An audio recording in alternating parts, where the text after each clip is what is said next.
Like,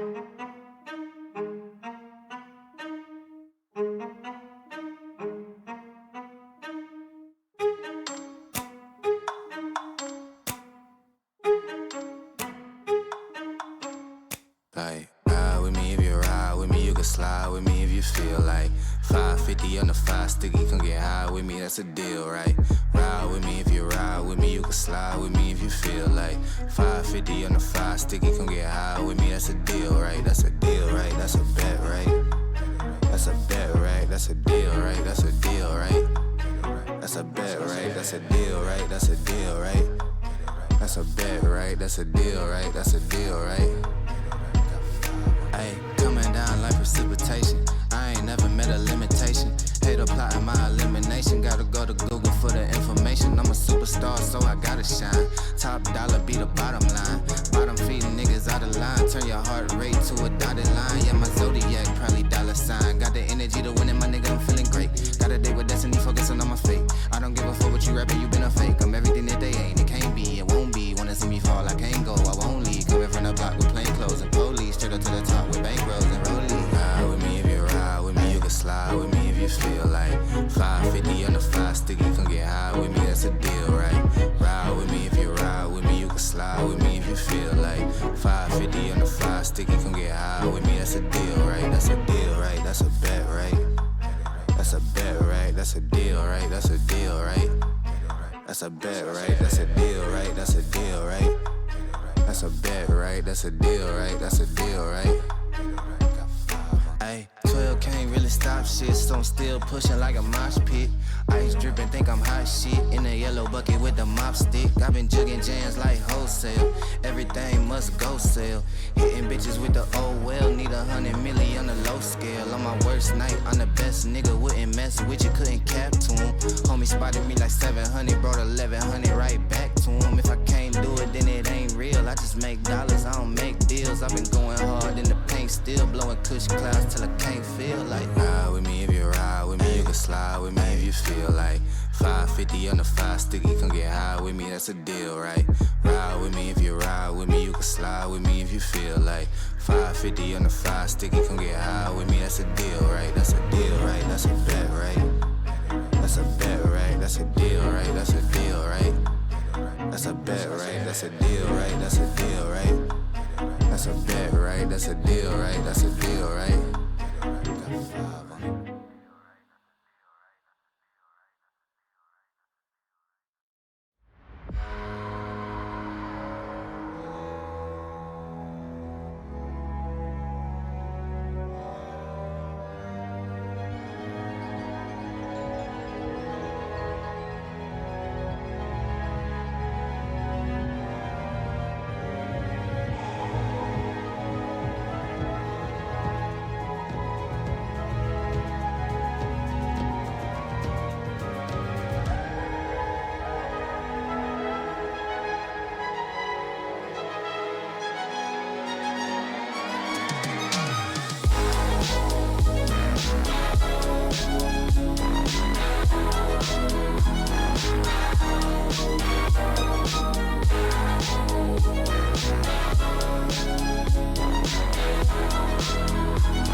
Ladies, gentlemen, and everyone in that wonderful Technicolor rainbow in between, welcome to tonight's coverage of the Titan Esports Vanquisher League. We're here in week 4. I am What's Birdie, and joining me tonight, new player here at Titan, but someone who I'm very excited to have the opportunity to cast with. It is Turk. How you feeling tonight, Turk?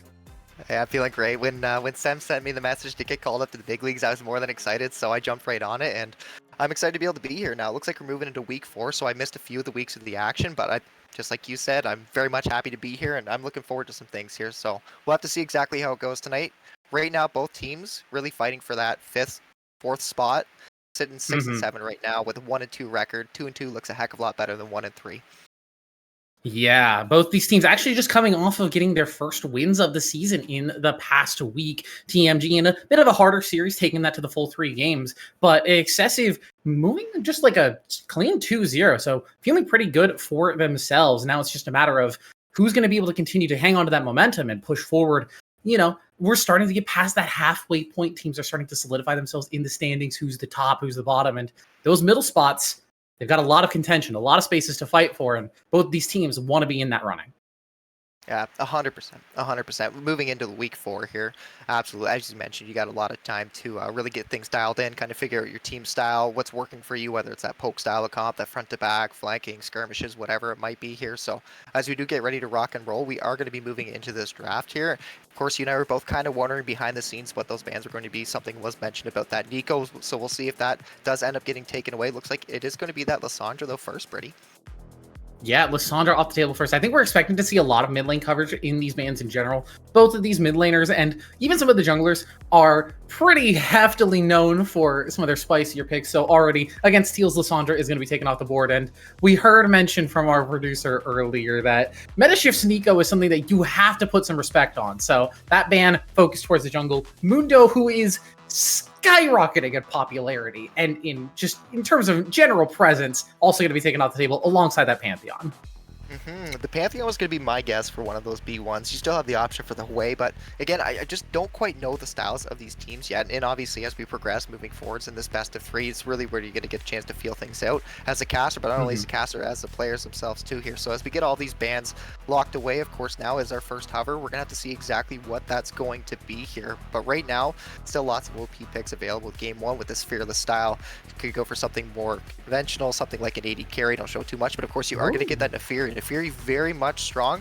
Very important to be able to draft around that Nefiri. You're going to need some sort of CC to be able to really set that champion up, but also really good with tower dives too. So we'll see how well those side lanes are able to play with that pick. Yeah, I already immediately love the Poppy into it. That steadfast presence, so good at shutting down her now ultimate, what used to be her W, that dash, and not allowing her to get those resets that have made her such a nuisance in team fights alongside that invulnerability. Sivir is actually going to be the grab alongside that Poppy. And seeing a blind Sivir, I feel like I've been transported back 10 years into the past, because Sivir is not the usual blind pick AD carry we're seeing nowadays. No, you don't see that very often too much. It can be very much punished. I mean, you do have options, something like a Draven, something like a Tristana. I'm not so sure if Hex does end up playing any of those champions. We'll have to see. Maybe you just want to match with that scaling, and so far you're going to see that Azir coming through. So it looks like that's exactly what it's going to be here. So scaling for scaling AD carries when it comes down to it. The Poppy pick, I'm glad you highlighted it, because I think it's very much crucial here. It's going to get a lot of effectiveness into this Azir as well. And in the LCK, they're actually just blinding the champion. She's just that strong here. So looks like that R3, the phase 1s are completed. It's going to be the Vigar going into that Azir. That's a good matchup for the side of red here, so I think Teals is very much going to be happy with that too. So pretty solid phase 1 here, I think, for both teams, Brady. Yeah, I do kind of like excessive Sloth's draft just that little bit better. The blind Sivir has me throwing up some question marks, but the flexibility of Poppy in a draft, being able to go top jungle or support and having that ability to maneuver her around the map wherever you realistically are going to need her, I think is really good. It seems like Sloth wants to focus down some more of those enchanter support picks and try and disable a lot of the Jinx enablers down there. There are still some possibilities for engaged supports, but not a lot of them have a great time playing versus that Poppy. And with that Lulu in that Melia ban, it almost makes me wonder if that Poppy is going to be more going into that support role. Of course, with that red side, you do have that counter pick. Looks like I'm completely wrong. Never mind. It's going to be the Braum right away. So the Braum, I don't mind it too bit. Normally the answer would be something like a Rakan, but in this case right now, picking Rakan into a Vigar and into a Poppy, that feels pretty bad. Not fun. I played an Aram recently against both of those. Not fun. Not a good time. Yeah, I don't like that. I'm a support main myself, so anytime I see that, I have no interest in it. In isolation, it sounds good into the Braum, but the rest of the matchups, no way. So they are just going to answer with the Karma there. They're going to pivot away, kind of play more of that range style, and we are going to get that Olaf, which is nice to see with an Enchanter. Otherwise, Olaf tends to fall off right around that 20 to 25 minute mark, but with that Karma, it's going to boost him up that much more. He's going to be that much stronger here. So that R5, I was going to wonder what it's going to be, but that's going to be a very quick lock-in. So we're going to get the Garen into that Olaf. We'll have to see how well that matchup goes here. As far as I know, that Garen should be heavily favored, but of course it's going to be very much reliant on these junglers here. So we're going to have to see who's able to really impact the rest of the map here. when I look at the bot lane, to me, I don't really see a lot of action. I mean, I see a Jinx and a Karma that should have push, so there should be a lot of priority being gained from the side of TMG and the bot side. I don't think they'll have too much to worry about that. So in that case, I wonder, do they pilot and then play down towards that bot side, just make sure that Jinx and Karma can continue to scale, or do they look to try to actually get that Olaf that much more accelerated? Because the Olaf really is the frontliner for this comp, because other than that, it's kind of hard to force any sort of fight. You don't have a lot of CC on the side of TMG, so finding those picks at the right time might be pretty tricky for you. Then if you look on the opposite side, you're going to have the Braum, you're going to have the Veigar, and you're going to have the Poppy. There's a lot of primary engage for the side of XSVS here, so to me, I like their comp a lot in Isolation 2 with the Garen into the Olaf. I like the split push too, so I think at the 4v4 and then in the 1v1, I actually think XSVS is a bit more favored here. It just comes down to TMG, how well can they execute. They need time though. They need time. Yeah. The thing that always gets me worried is whenever I see Jinx picked in a competitive series, anytime you've got a group of 5 people who are communicating together who can play around that carry, Jinx warps the draft. It suddenly becomes how quickly can your Jinx come online? How quickly can you get your Jinx to her like 3-item spike? How safe can Jinx be in that first 15, 20 minutes of the game? And I don't think TMG has a lot of great tools for it. Yeah, Azir will be able to peel later in the game, but if he's peeling, he's not getting a shuffle engage. Karma has good poke in the early game, and she's going to be able to be a good utility pick later in the game, but early on, who's keeping this Jinx safe from the Poppy, from the Veigar, even from the Braum, honestly? You have Neferi in the jungle who's a carry, Olaf in the top who's also a carry, and Azir. All 3 of these champions really want a lot of resources, so throwing Jinx into a draft like that makes me very concerned for how much Hexify is actually going to be able to do in this composition. Yeah, that's the problem, though. It really is. I mean, there's only so much gold to go around, so if you try to funnel that Jinx, in this case, of course, you're going to have at least 2 members not getting the gold that they need, so you're going to need the whole side of TMG to be able to get that accelerated. Maybe not even necessarily elite, but you have to be able to be within that 1 to 2k margin, give or take, in any game state, if you really want to have a chance to be able to compete in the rest of this game, because, as we've talked about before, there just is not a go button right now on the side of TMG. No peel either. I mean, you have the Karma, as we talked about, sure, you've got the Azir, makes some sense, but other than that, that's about it. That's all that you've got. So TMG is going to be very contingent on making sure that they're able to get to those 2-3 item spikes, and that they're in good shape. As we mentioned, that 2k, maybe even 3k margin's probably fine, but you don't want to be dropping 3 dragons, having to contest for a soul around the 20-minute mark. That's no fun, because at that point right there, you're sitting on 1.5, getting close to the 2-item mark, and TMG's just going to be struggling in that case. So of course, if you pivot and then take a look on red side here, XSVS, when I look at their team comp, I really think that the agency is in there. Like, they have it's go buttons galore right now. 100%. There's no doubt about it. So I'm really looking to see how well this Poppy can be piloted. I think there's a lot of options. You get that isolated direct counter pick into that Neferi. You also have windows to be able to find ganks mid, especially mid with that Veigar. That 2v2 is extremely strong. So I'm really paying attention to red side here for this early game to get accelerated. And mind you, still, we're talking about the scaling for blue. I mean, the scaling for red's there too, Brady. Yeah, Veigar Sivir is a scary scaling composition. I almost wish the AD carries were swapped in both of these drafts. You give TMG another way to get Olaf and Neferi into the backline with that on the hunt. And for XSVS, it's still a scaling AD carry, but it's one who isn't as safe and isn't as passive in the early game, so you can do a little bit more bullying. You can maybe pair up better with your Poppy. And outside of Veigar, XSVS doesn't really have a primary carry. You've got your Veigar, and Sivir is kind of there. She'll be able to do a lot of work with the bouncing boomerangs, but she's not a Kog'Maw. She's not a Jinx. She's not the primary hyper carry that you're giving all of your resources to in the bottom lane. It's going to take time. It's at least 3 items before you see that Sivir really start to do any sort of damage. The good news for them is that, yeah, you are going to have quite a bit of wave clear with that Sivir. Now, you're going to run into a bit of issues where you're probably going to be outranged for a lot of these fights, so if TMG can actually pilot and play this team comp properly, then they should always be 1 or 2 paces away from XSVS from being able to actually get engaged on, but that's always in theory, right? It's always like, perfect scenario, we're going to set up 5v5 in the river, and we're going to posture, we're going to outrange them. It's like, it never really happens like that. You might end up funneling into some sort of a choke where you get punished yourself, whatever it might be. So there's all these contingencies, all these things that can and will go wrong inevitably. It's just all about who capitalizes on those mistakes. So overall, for me, I like the draft from both sides. I think you and I highlighted TMG, some of the weaknesses in there. So I really do like XSVS right now. I like their draft quite a bit. We'll have to see how well it goes. I do like the Sivir. I just tend to agree with you here a little bit. It's going to take a long time before that Sivir's really online. So are you able to weather the storm in that bot lane? Because that Jinx Karma are going to constantly be pushing you in. And usually Sivir's the one to be pushing somebody in. Yeah, I'm not even sure the Jinx and the Karma actually want to be doing a lot of pushing because, like we mentioned earlier, they don't have a lot of peel on their side. They don't have a lot of safety in that bottom lane. And when you're thinking about a Veigar potentially roaming down with the Cage, that's very easily going to be able to force a flash, the Poppy ganks that are going to come through, even without Steadfast Presence being incredibly useful in that 2v3, the knock up from the ultimate as well as just the displacement and the slows can make your life so difficult, as we are going to get here onto the Rift. It's game number 1 of TMG Paladins and Excessive Sloth, and immediately meta shift, rocking the Glizzy No Fury skin. I have to shout it out. I love that skin so much. It's so ridiculously funny. Yeah, he's looking pretty fresh. You got to give it to him. He's looking all right. I do like that a lot here. So right now, Freshly made.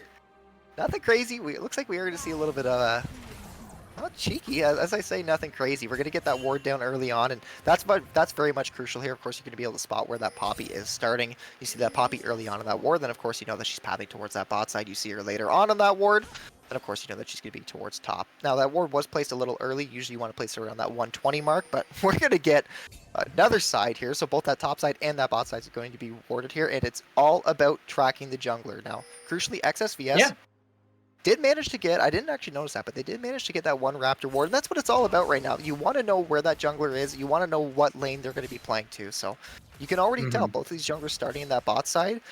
It's a pretty slim chance that they're going to look to set up and try to find any sort of a 3-camp bot, so more than likely they're pathing towards top and trying to impact that Olaf and that Garen matchup. And one more thing, Brittany, to mention, the Chaz did run Ignite.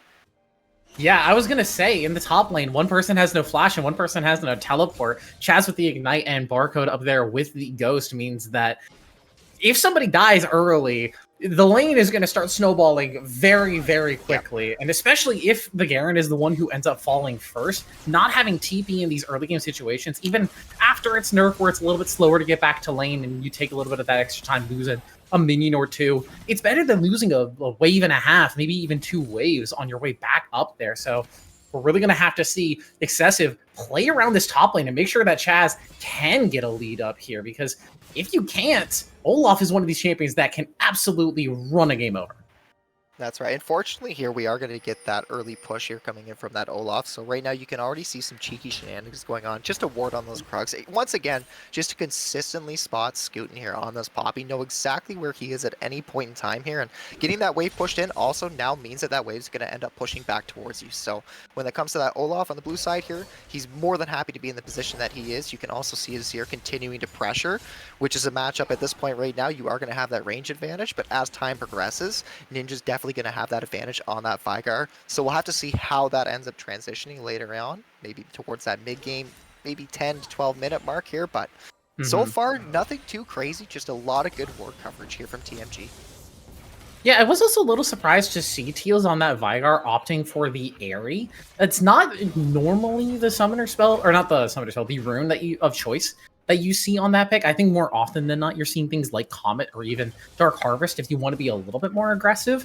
Airy, I think, will provide a lot of consistent damage, but we'll have to see if that consistency can continue as a potential play up here in the top side. Barcode maybe baiting Chaz in. Undertow's going to land, but without Neferi having that the ultimate, there's no real chance for any sort of engage. That's right, and the pings are coming down right now for red here. Looks like they're looking to try to be able to find something towards the spot side, but Hexify and Fortress, I think wisely so, not pushing too far up. They are a little bit overextended, though. Definitely a chance for the Poppy to come through. Is going to get spotted, but it's a little bit too late as Force is going to get engaged on, has to flash away. The Bromstone is going to land. Heal is burned. Fortress Store will be able to survive and take a flash out of Scootin at the very least, but trading 2 summoners for 1 is not the spot that this Karma Jinx wants to be in. Yeah, making me really eat my words there. I'm a little surprised that Hexify and Fortress ended up pushing the way that they did with the wave coming back into them, but nevertheless, a mistake that's capitalized on there for the side of XSV Sloth, and kudos to them. The cross map ends up working out there. They trade 2 sums there for 1, and I think they're more than happy for that. Of course, you can see right now Meta just canceling that reset, really wanting to make sure that this topside wave does crash. He's actually going to move in here, once again showing here. Not too big of a deal. His bot side camps are up. There's a couple pings coming in right now, so Scootin could very well be pathing into those Raptors. We'll have to see. Yeah, it looks like Scootin wants to path towards that bottom side, and with your bottom lane pushing in as hard as they are, they think you're definitely allowed to. Even your mid lane, it doesn't have the perfect priority currently, but it's also in Azir at level 5. He's not the level 6 threat that is going to be shuffling you towards the enemy team any further. I think Scootin taking good opportunity of the fact that Metashift has taken so much time up there in the top side, and now Teal's with no mana, but Smellbad might be in a bit of trouble here. Is going to get pushed into that cage wall, and now Scootin with the phase rush, trying to just keep up with the Azir, maybe force a flash if at possible, but has the dash, is just going to be able to shuffle his way out of trouble. And no summoners burned from I Smellbad. Very smart. Yeah, the wave state right there, of course, we're going to need to be able to get that pushed in. I'm a little surprised that Teal's actually staying here, does have the TP, but with that level up, might be able to get a crash. The only issue is, of course, this right here, so that TP is going to be coming in through here, and now you're going to be delayed that much more here. There is a chance for the Azir to actually freeze this wave, but that's a really smart decision coming in from Scootin there overall. If we do get a chance just to look at the items, if we can pop down to that, you'll actually notice right away that Metashift does not have that chance to reset, so that's really crucial there. We've already seen Scootin get that back. That's right. And that was kind of the issue that you ran into. When you cancel the back the one time up towards that top side, trying to get that wave in, but then you show on that wave, that opens up that opportunity for Scootin to be able to play for that Raptor, swing in, try to make that play, almost get the flash out on the Azir, but not quite, but nevertheless still impacting the map, which is something that I think you and I both really wanted to see here. Yeah, now we are seeing the Tunneler as that first item built for Metashift. I'm not up to date on my current Neferi build paths. I'm seeing her banned more often than I'm seeing her picked, so I'm wondering what that actual first item is going to be. Is it going to be opting for the Sundered Sky and trying to be more of a bruiser? That is a great question. My very best guess. Does that build into... Goodness me. Does that Eclipse? Does that build right from Eclipse? I don't think it built into Eclipse, no, because Eclipse doesn't give HP. Then I think you're probably right on the first guess there. We'll have to see exactly what ends up happening with that. It's pretty much interesting at this point right now here. Both junglers are setting up here in this bot side. Of course, Scootin does have that tempo on this dragon. Also has that bot side push, something that you and I were curious to see if it's going to happen. But if you just look at the conditions right now of Hex and Fortress, they're really in no position to be able to contest this here. The Azir also is pushed in here. So this is just a really good time for XSV to be able to capitalize and secure themselves the first neutral of this game. And it does also set themselves up to be able to take that reset if they want it. Also play up towards those grubs. Yeah, neither of these bottom lanes has reset yet. We still see Marriage there with all three of those biscuits in inventory. I think expecting to eat a lot more poke in a lane like this, but has been sitting on practically full health and full mana for the majority of this laning phase. And now with the resets finally coming through from Hex and Fortress, it means that Wave's going to hit the tower, level 6s are going to be hit for Kush and Marriage, and suddenly that turret's going to be eating a little bit extra damage, and some of those minions are going to disappear to the ether. Absolutely here. And so far, really nothing, even though we have seen some impact coming through. I think we've seen some good decisions here coming in from Scootin, especially here, but really nothing too crazy. You look at the gold lead, mind you, it's only 8 minutes. There's been one objective secured, hence being the dragon, but the gold lead is completely null at this point right now. And you can see a bit of setup here towards this top side. No pings coming down to try to contest this. I think wisely so from XSV. It looks like they are just going to be sort of attempting a cross map here. It is going to be a 1v2 in that bot side, so Scootin does have that opportunity if he has that right information to be able to swing in, maybe set up some sort of a dive onto this Jinx here. So Hex does need to be very much careful when it comes down to this, and we are going to see the problem being spotted on that ward try. Jazz though, yeah. Yeah, he's going to get rooted up, but it's still playing Garen, so we'll walk away. Knew at the very least that there were 3 people up there on the top side, if not 4, with the Karma rotating up. And now with Karma showing, they know that Hex is alone on this bottom side. You can see Teal's even starting to cheat down towards the bottom side, see if there's any sort of play happening. But I think Hex understanding nicely that you can't walk up to the wave to contest. You just sort of have to sit back, wait for it to hit the tower, and hope that your support gets back in time.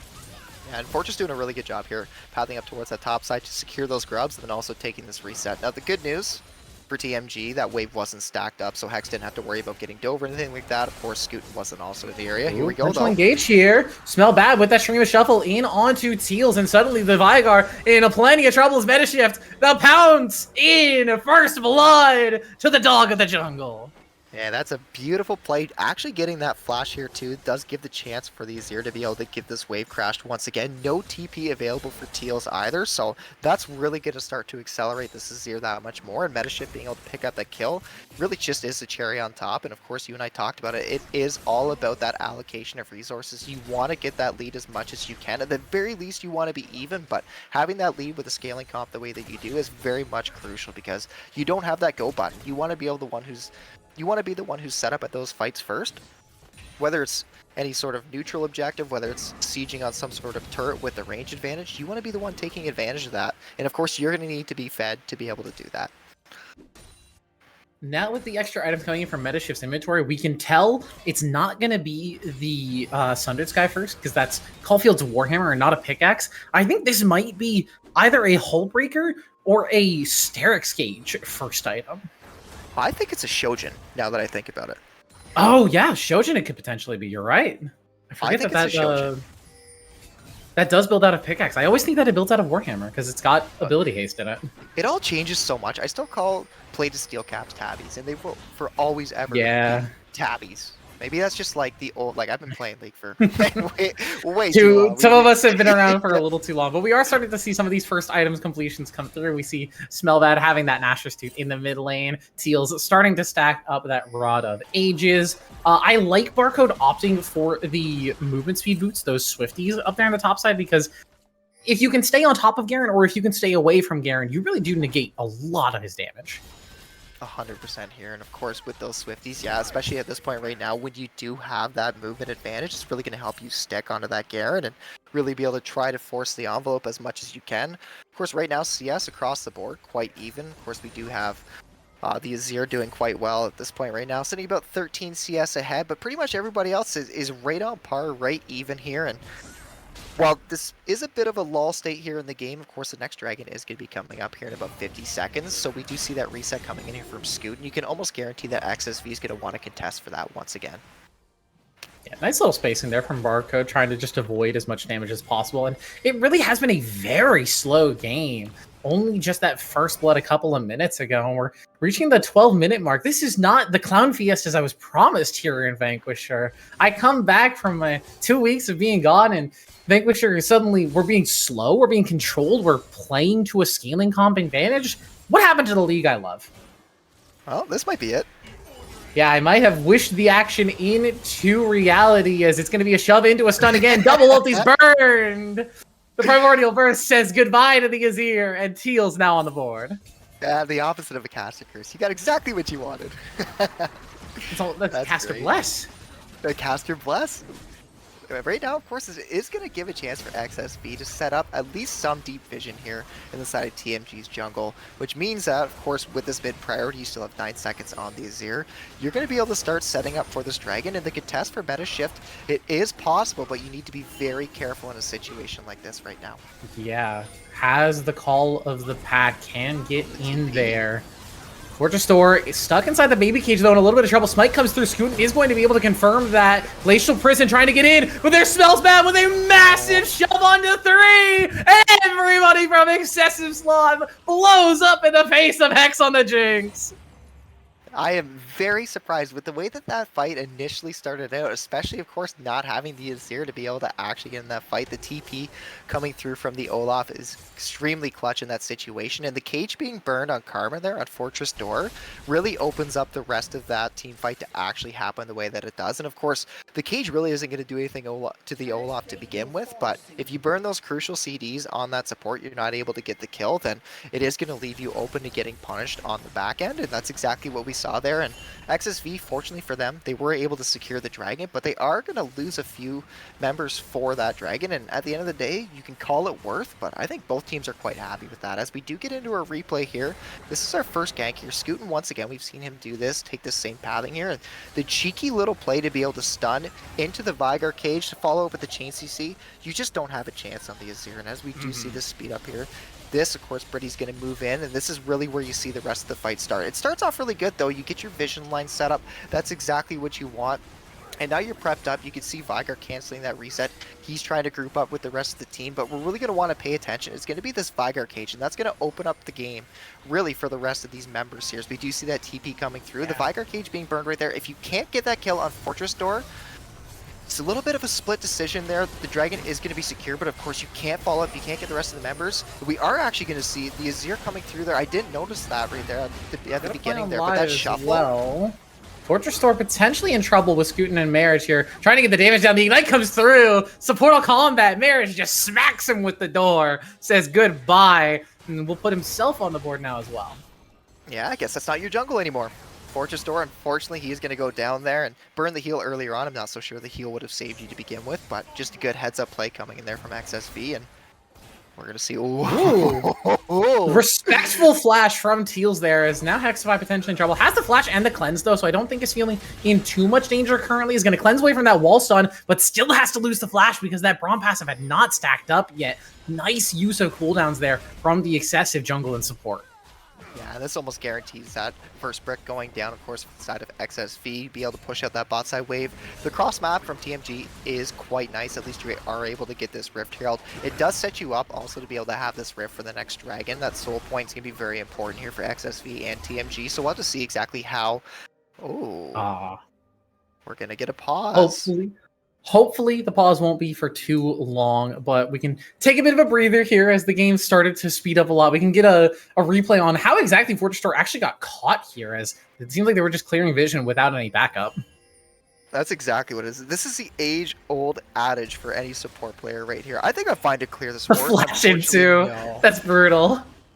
Yeah, the chain CC, it really is just that much. It's so difficult to be able to deal with. And of course, if you don't have that flash on the Karma, this is exactly what's going to happen. You can see the Azir trying to move down to be able to save Fortress Door, but it's already too little, too late. And at that point, of course, it is going to net up those Raptors there in the process for Scoot. And he's done such a good job consistently being able to wrap around that mid to be able to impact as much as he can. And he's been a real nuisance, a real pain in the back for that Azir to be able to try to really just kind of like stabilize this game. And the good news is for I Smell Bad, at the end of the day, like, you're still sitting quite well in the CS lead, but Scootin really has had your number for this game one here, and the scoreline doesn't exactly reflect it. There's probably been 3 or 4 ganks down mid. A couple of them have been successful, but I mean, overall, if you look at it right now, XSV, 2 dragons, 2.5, practically 2.5 minutes before the next soul point. The cross map coming through for both sides. You're going to see the tier 1 going down for the side of XSV in the bot lane, and of course you are going to get that Rift Herald being secured for TMG. So at this point right now, Brady, it really does come down to how well you can play around this Rift Herald.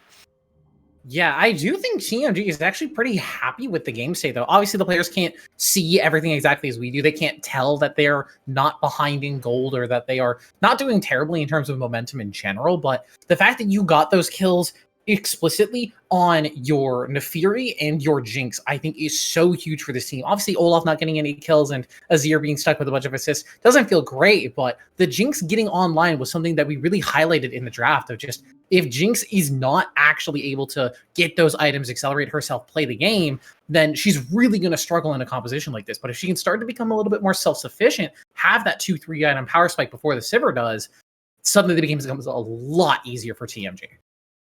100%. Having those 2 kills on that Jinx is very much important at this point right now, and being able to have that front to back style is exactly what TMG drafted for. Without that CC, without being able to have that real primary engage, it's very much important that your carries themselves are able to output that DPS, are able to output and play around that range advantage that they have been able to draft for themselves.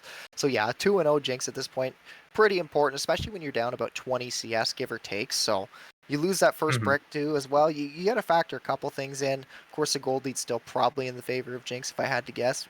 Somebody could probably fact check me on that and soon enough. But having that Jinx in that position right now is exactly where you need to be right now if you're TMG. And of course, figuring out what you're now going to do on this map. So at this point, I think we are gonna. You just wonder what's really going to happen with TMG, whether they're going to end up trying to set up towards that top side with that Rift Herald, whether they're going to actually try to play with that Rift Herald towards that mid with that dragon spawning. So we'll have to see, Brady.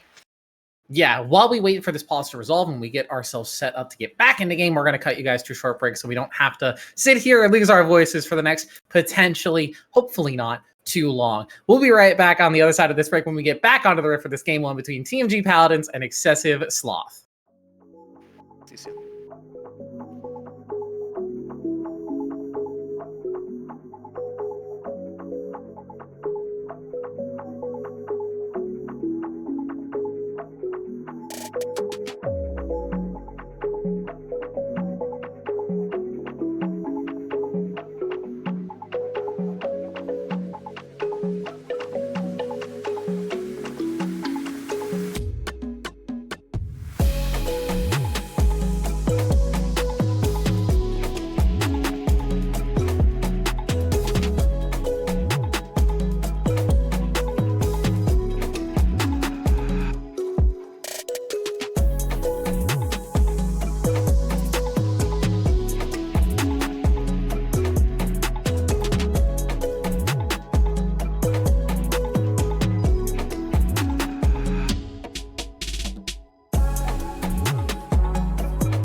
And we're back. Told you guys it wouldn't be too long. Looks like we haven't missed any of the action either, as we were just talking about the Jinx now being online, and teams are now setting up for this dragon that's going to be around in just about a minute 45.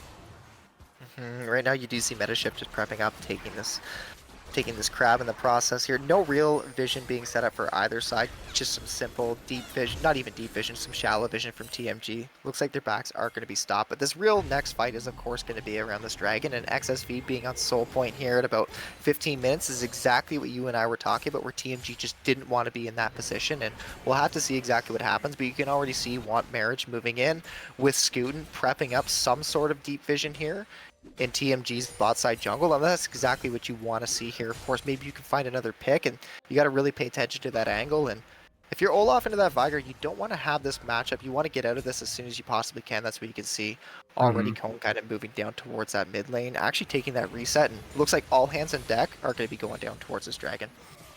Yeah, I think especially with it being an Infernal Soul and you're staring down the barrel of a Garen, a Vigar, a Sivir, having access to those, not only the extra stats, but just the empowered damage when it comes through finally on that soul, you really do not want to let this team have it. And hey, when you have an Olaf, when you have an Inferi, when you have all these carries, getting those extra offensive stats does tend to feel pretty good.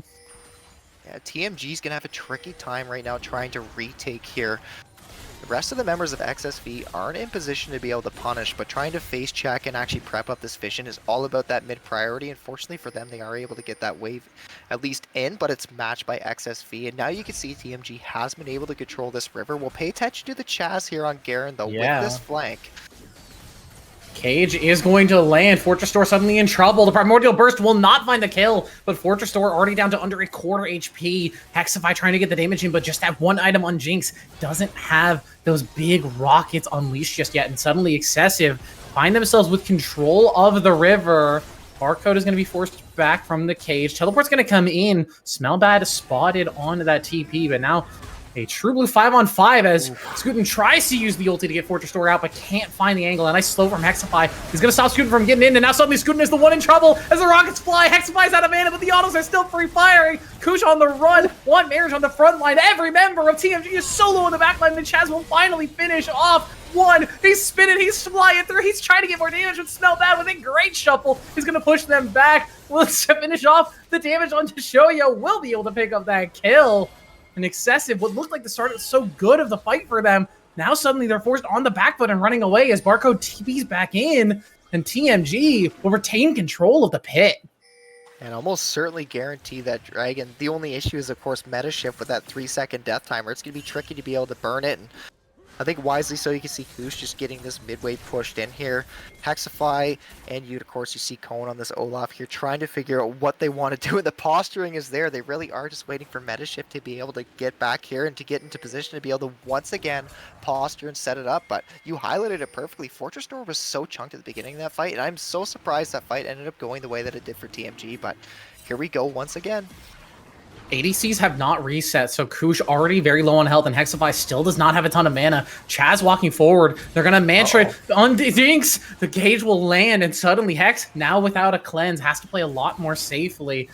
Again, recalls didn't get the chance to come through for a lot of these members, so health bars, chunked, mana bars, not full. Dragon started up here for excessive. They just want to get to this soul point. They're just zoning with Teals and Marriage. The cage is going to land onto 2 Metashift. Is now the target shoved into the wall. The damage comes through. Can they get the call of the pack? No, they can't. Metashift is just bursted down. Barcode onto the backline, trying to get damage down onto Koosh, trying to throw the autos in, but it's smited from the heavens. The Dragon's going to be taken by Marriage of all people. Scooting now into the front line will be the sacrificial lamb as Hexfly gets excited, but there's nobody else to be excited into. An excessive wrath will lose a few members, but they'll walk away with soul point. You can see the flank from the Olaf trying to come in. The fight's still going though here. It's a 2v3. Yeah, Teals really wanted to continue that. The cage not landing though means that everyone's just going to be forced to walk away. Teals still hanging out here, looking for any potential exit frags, but everyone's just going to walk away here. And Turk, what a chaotic scramble that was. All hands on deck, 5v5. At the end of the day, XSV is going to once again come out ahead regardless of kills. They're going to put themselves on that soul point at that 20-minute mark, something you and I were talking about in that draft phase. So, of course, if you had that option to not contest last time, of course, now you absolutely have to. So here we go. You can already see this is the initial original skirmish here. This is where you and I both thought that Fortress Door and TMG in general were not going to be able to contest for this dragon. It seems so hard at this point with your karma, the HP that you are, but we're really going to want to pay attention to these traps here from Hex. That Vygar cage comes in, once that's burned, it gives full agency for the rest of the team to be able to posture up here. And you can see this Poppy R coming in, it's going to whiff. As soon as that whiffs, it's another tool down. You can see that W being used by Poppy, but as soon as those traps come through, that's where all hell breaks loose here. That Ignite coming through, a Metashift is going to get that kill. You can see I Smell Bad trying to force something there. End up whiffing his combo, and just this fight is absolutely chaotic at this point, but at the end of the day, TMG is... Oh, here we go. Now potential engage. Call the pack. Metashift once in onto Koosh. The Sivir will manage to stay alive, though the spell she'll do it just enough. The lock-in! It's not going to be enough. One Marriage tries to get their AD carry out, but Koosh will die to get that mid lane turret. Well, we missed the beginning, but we definitely caught the end there, and at the end of the day, Koosh is going to go down. I think you highlighted it there. That tier 1 mid turret is gone, but is it worth death? I don't know, especially when you do still have Rift, as far as I know. Oh, okay. Goodbye, Barcode. See you later. Is that enough to... That might actually just be enough to stop the push. Scootin is here on the wave, and with Chaz in the area, now without their beefy frontliner, TMG is forced to back off, and the mid lane turret will stay alive. That's pretty clutch from Scootin. You got to give it to him at the end of the day there. He definitely prevents that turret. I think arguably you and I both kind of on the same page there. We're thinking that tier 1's down here. And now, of course, this is going to be the second fight here. Like this cage, you're going to see that used right away. The cleanse is going to be burned, and this is such a difficult position for TMG right now. You've already conceded mid-prio here, so that mid-wave is pushed in for you, which means you're forced at this point right now to try to contest. And pay attention to the Olaf here. We can see Barcode flanking around, but as soon as that cage comes down, the chain CC also follows through. Metashift is gone. And look at the Olaf in the backline. This right here was when I thought maybe you had the chance, but the Garen ult immediately pops. The Dragon secured in the process. Guten is going to go down here for the troubles, but at the end of the day, if you're XSV, you're more than happy to take that once again. So we'd like to see the flank there from the Olaf, but Trigger was just, oh, I don't remember seeing that. I'll be honest with you. Yeah, he really wanted to keep that fight going on the back half of it and was looking to try and punish Smellbad for interrupting recalls, but nobody managed to get anything done off the back half of this. Everyone was just forced to walk away. And yeah, like you said, a hectic scuffle, but again, XSVS, as I say names correctly, is actually pretty happy with the outcome of that. Obviously, Jinx getting more gold and more kills doesn't feel great, but your Sivir is keeping up in terms of itemization with her. Yep. You're now on soul point. In a minute and a half now, you're going to be able to contest both the Otacon and the Soul Dragon. Try and get yourselves in, but Chaz not potentially in trouble, but you got to remember, this guy's Garrett. He's got Phase Rush. He's going to be pretty difficult to lock down. He will be forced to lose that flash, but will manage to stay alive and burning a couple of big cooldowns. That Azir ultimate especially lost in that scuffle. Almost netting the kill, but just no CC to be able to follow up there, of course, means that the Chaz is going to be able to get away. And as you mentioned, the flash is burned in the process, as we do see yet again another replay here. Looks like it's just some more pause. This is what happened to Koosh. Oh, yes, that's right here. Okay, so we're going to get this mid-brow here pushed in. Pay attention a little bit to the PIP and the bot side there, as we do see once again some jockeying for that dragon here. But this tier 1 is going to be secured here. Koosh just a little bit overextended, is going to be netted on, and that gap close is just so punishing there from Metashift. And you think you're fine until right here. they're gonna net that kill there. That's just another kill for the Azir, and sitting at 3-1, that's nothing to scoff at by any means here. And of course, Britty, at this point right now, we're really paying attention to that timer up in that top left. We have 20 seconds before the dragon, and TMG has to retake river once again. And I really think this is kind of a dream position outside of the soul point loss for TMG, as Hexify in trouble, has the flash and the cleanse, so we'll be able to get out of the cage, but just some fancy footwork to try and stay safe. Fortress Door is going to be blown up, though, in exchange. The AD carry stays alive, but the support will fall. Yeah, just a little bit of miscommunication there. You could see Smellbad pathing up towards that top side. He had to burn his TP, but of course when you burn the TP now after the changes, you're just too late most of the time to be able to contest. And Hexify, at the end of the day, Fortress Door is going to die for the sins of his AD carry, and at least that's a decent trade. But right Barcode now, with the Ragnarok is trying to find Shoyo, but just doesn't have the tank stats. Just gets deleted on the front line, and now Chaz in the back line, showing him what a real top laner can do. Glacial Prison on the back line is going to provide a lot of value as Metashift is just taken down, and excessive Sloth managing to keep Kush alive. Flash over the wall from Scootin, wants to get Smellbad down, and with that kill, should just net a free Dragon Soul for excessive Sloth. a little bit of an overextension in the mid lane guarantees the dragon for XSV, which means that this soul point is now going to turn into a soul. You've secured this, which means you control bot side at this point in the time with the timers the way that they are. This means that you also now control top side too. So with those resets, we've seen that Braum and we've seen that Poppy do such a good job of being able to sync up together, get that deep vision prepped, and that's something that we haven't really seen TMG be able to do. It seems like throughout all these, whether it's a fight, whether it's a setup for a neutral, they've just been on the back foot here. So XSV, with this tempo advantage, you can see 3 members moving in.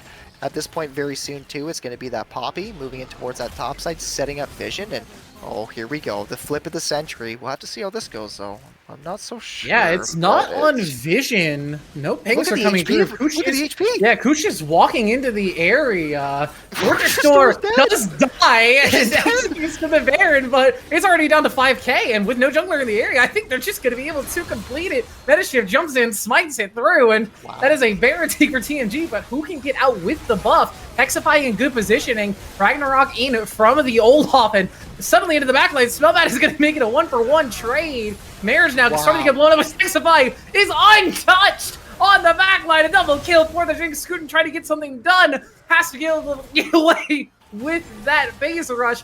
Barcode is going to be able to chase it down with that stride breaker and finally takes him down.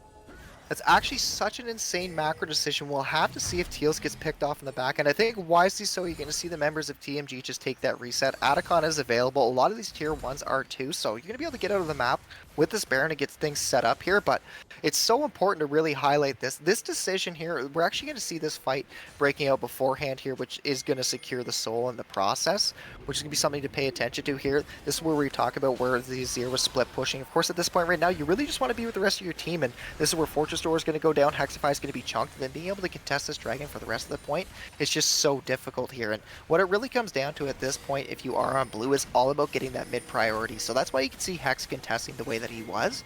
Anytime that you try to funnel in through the chokes, especially with champions like Veigar, it pretty much spells doom for the rest of your team. As you can see the Olaf trying to make something happen, but it's not in the cards, it's not on the table here. And while it looked kind of good at one point, pay attention to the damage on the Azir. Go back to live. Yeah, that's Veigar, all right. Goodbye to Hexify as Primordial Burst was used. I'm sure we'll get a replay of exactly what happened there, but yeah, suddenly when your Jinx doesn't have the support nearby and a Veigar is in the area, she could just die. Wow.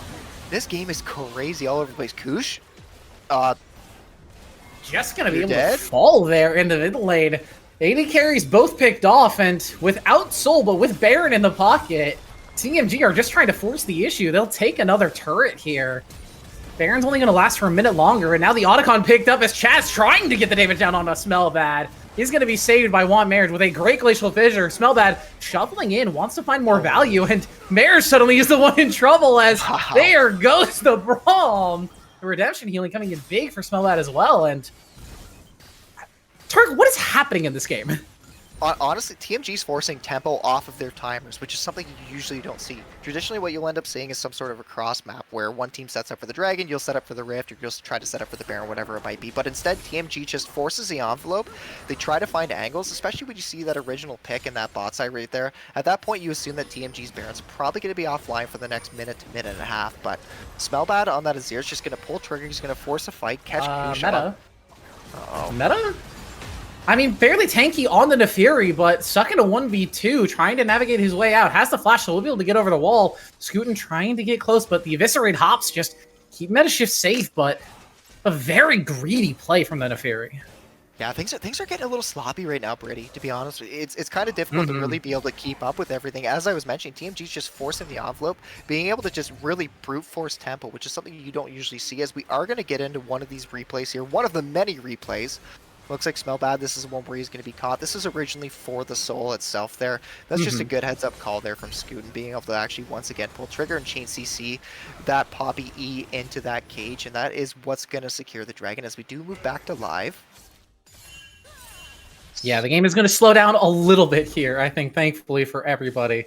Some big item completions are starting to come through. The Serpent's Fang from the Chaz is going to take out a lot of that Karma efficacy. We also see not only the Death Cap for Teals on that Vigar, but also now the Dead Man's Plate and the Crypt Bloom, so providing a lot of that utility as well as just a lot of that big Vigar damage. As I'm wondering if we can get a stack check on him at some point and just see how much AP this Vigar is really rocking.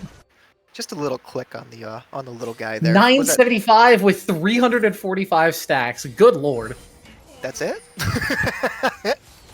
That is I mean, he's got a tank item in his inventory with a Rod of Ages. He's got nearly 1,000 AP at 30 minutes into the game.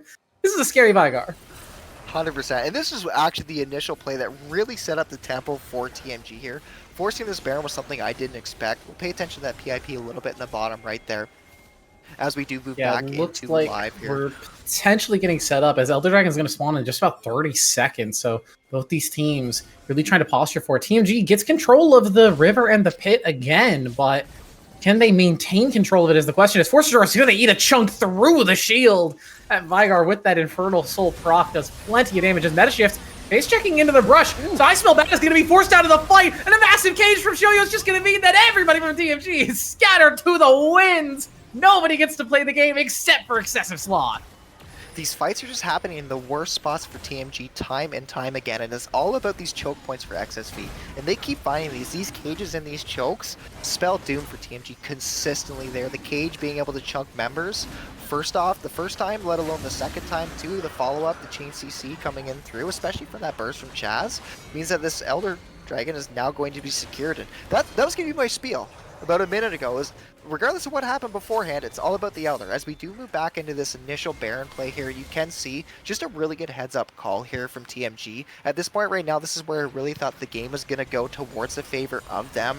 This is, of course, then after this play, we did see that initial pick coming through in that bot side, and crazy damage from the Azir. It's so high, but when you find these fights in this river in open space, that's where this team comp really accelerates, and that's what you can see. And again, as we just saw previous in the last fight there for the Elder, when you're fighting around those chokes, that's where this team comp of TMG has a lot of troubles. And now we're jockeying all about this river priority. It's so difficult for TMG to contest here, Brady. And at this point, I think they're doing the exact thing that they should. Nope, they should just farm up whatever they can, get whatever gold, continue to get the XP. At this point right now, they're down a little bit of experience too. You can see Smellbad on the Azir level 17 to the 18, couple other members down about a level. So get your XP while you can. You know inevitably your base is going to be contested here very soon. Yeah, now with the Baron and the Elder, they're not going to last forever, but they will provide plenty of value, and the base from TMG here most likely is going to start getting opened up. I think importantly for TMG, their AD carries now on 4 items. 100% crit on the Jinx, has the armor pen, has the Runans as well, that luxury item, really allowing her to have the massive team fight efficacy. It's just now a matter of, is it too little too late? Does TMG have the setup to allow Hexify to actually take advantage of these items? This is kind of what I was talking about in draft. You don't have a lot of Jinx enablers in this team composition. You don't have a really tanky frontline. You don't have an engaged support. You're really relying on the focus being on Barcode, the focus being on maybe even Fortress Door in the fight, and just praying that Hexify is able to get a couple of clutch autos off and start to get resets. you're almost banking on XSV actually making the mistake themselves, which is always a really tricky win con here. And at this point, all you can do is weather the storm. You know the that you're going to lose at ricochets. least one inhib. Yeah, it's the zero damage at this, or not the zero, the silver damage at this point is just insane. And you know that 2 inhibs are going to go down. Can you keep up the third? If you can, then you've got a decent chance to be able to claw your way back in. But again, we're always paying attention to these neutrals. There's a chance that XSV could try to force, but I think wisely so. They should just take the resets, get back on the map, control the bot side of TMG, set up all the deep vision in their jungle, and just continue to play stock standard League. And that's exactly what it looks like they're going to do here. You can see them moving in. I think this is exactly what they should do. They should spend the gold that they have, get whatever items that they can, buy whatever elixirs they can, get back on the map, control that bot side, and then set up for that final inhibitor. And if they crack that, almost certainly the game goes with it. I also just have to say, the triple dead man's plate from the top side of Excessive Sloth here is a little ridiculous. As they've just got so much of movement speed between the trio that how do you get away from them? And especially the Vigar, when he knocks down a Cages. Speaking of that Vigar, he's not that tanky. He's got to be careful as the rocket nearly finishes him off. Scooting now into the backline is going to stop Nefiri from jumping in, and we'll be able to knock away the Azir one more time as Chaz has now snuck his way into the bottom lane, and we'll start pushing that out with the remnants of that Baron buff. Just about a minute left on that one as now TMG has to respond, and it seems like the response is going to be trying to just force the issue as Fortress Door. Gotta be careful of that one. The Vigar now 100% online and a very scary champion. Play safe, man. Yeah, just play safe. It's so easy. All the damage from the Vigar is just insane. Chaz continuing to pressure. Pay attention to those topside minions too here. At this point right now, TMG is forced. Their hands is just gone. Oh, their hands are binded at this point. They need to try to clear the waves. Fortunately, Hexify has that, but this third inhib is almost certainly gone, as you mentioned here. And once that's cracked, of course, you have the option to continue to siege your XSV. You have the option to wait for that second Elder Dragon, which is that much more powerful than the first. It's hard right now, Brittany. It's hard. TMG is just on the back here, on the back foot, and clearing waves is the name of the game. And if they're able to weather this storm, then they'll get their XP. At the very least, they'll be able to match, if not accelerate past XSV, but it's not easy. Yeah, and I think this is something that we talked about in draft as well. Just the fact that TMG kind of needed everything to go perfectly right for them to have a good chance of winning this game. And I'd argue for a lot of the early game, outside of the Dragons going in favor of Excessive Sloth, a lot went really well. They got kills on the Jinx. They got kills on the Nefiri. They had map priority. The Olaf wasn't losing top lane. The Azir was remaining relevant with the Vigar. Things were going well for them outside of those Dragons. But one thing goes wrong, and suddenly this comp is now been pretty much for the past 20 minutes just on the back foot, looking for their chance to get back into the game. I really do think it comes down to the objective setup. XSV, especially Want Marriage on the Braum and Scootin, have done such a good job getting the deep vision. As you can see them doing once again here, they've just been synced up for the majority of this mid to late game, prepping all of the enemy jungle as much as they can, clearing vision, getting deep wards themselves, and then actually setting up for these objectives. And this is a problem that TMG has ran into time and time again. If you can't push through mid, you can't get priority, and you have to face check the enemy when they have vision on you, that's a hell of a scary game to play. And Hex. Oh, Hex is going to get stunned up. Has the cleanse, so we'll be able to get away. The traps will keep Marriage away for a while, but now Metashift, the one getting focused down. The ultimate's going to get eaten by that Stair Stage. Smells bad. Tries to get the shovel in, but a nice sidestep from everybody on Excessive Sloth. Hex will go down, and it's the last siren call for TMG in this game number 1 as everybody's going to be eaten alive. Sloth, with the slow and steady gameplay, will take a clean win here in game number 1. Methodical League of Legends being played. Get your vision set up, prepped, get your waves pushed. At this point, you got 3 inhibs down. You know your waves are going to push anyways. And then bide your time. Wait it out. And before you know it, the enemy team is going to be forced to make a mistake. Chaz, you cheeky He's just dead. He's just dead. He's just gone. Garen gameplay right there. He pressed Q, R, and Ignite, and Olaf was gone. The R5 Garen working out quite well there. Chaz not able to really get that lead in that lane phase necessarily, but when it came down to the mid to later stages of it, the Garen absolutely popping online. But all of the members of XSV did a fantastic job in that game, and as I was alluding to beforehand, it really did come down to that objective setup. When it came down to it, first Dragon secured, you saw the cross map coming in for the Grubs, like that all looked fine and dandy for TMG, but when it came down to it, brass tacks, objective setup, heavily in the favor of XSV Sloth. They controlled the enemy jungle extremely well, Brady, and I think that's really what put the nail in the coffin.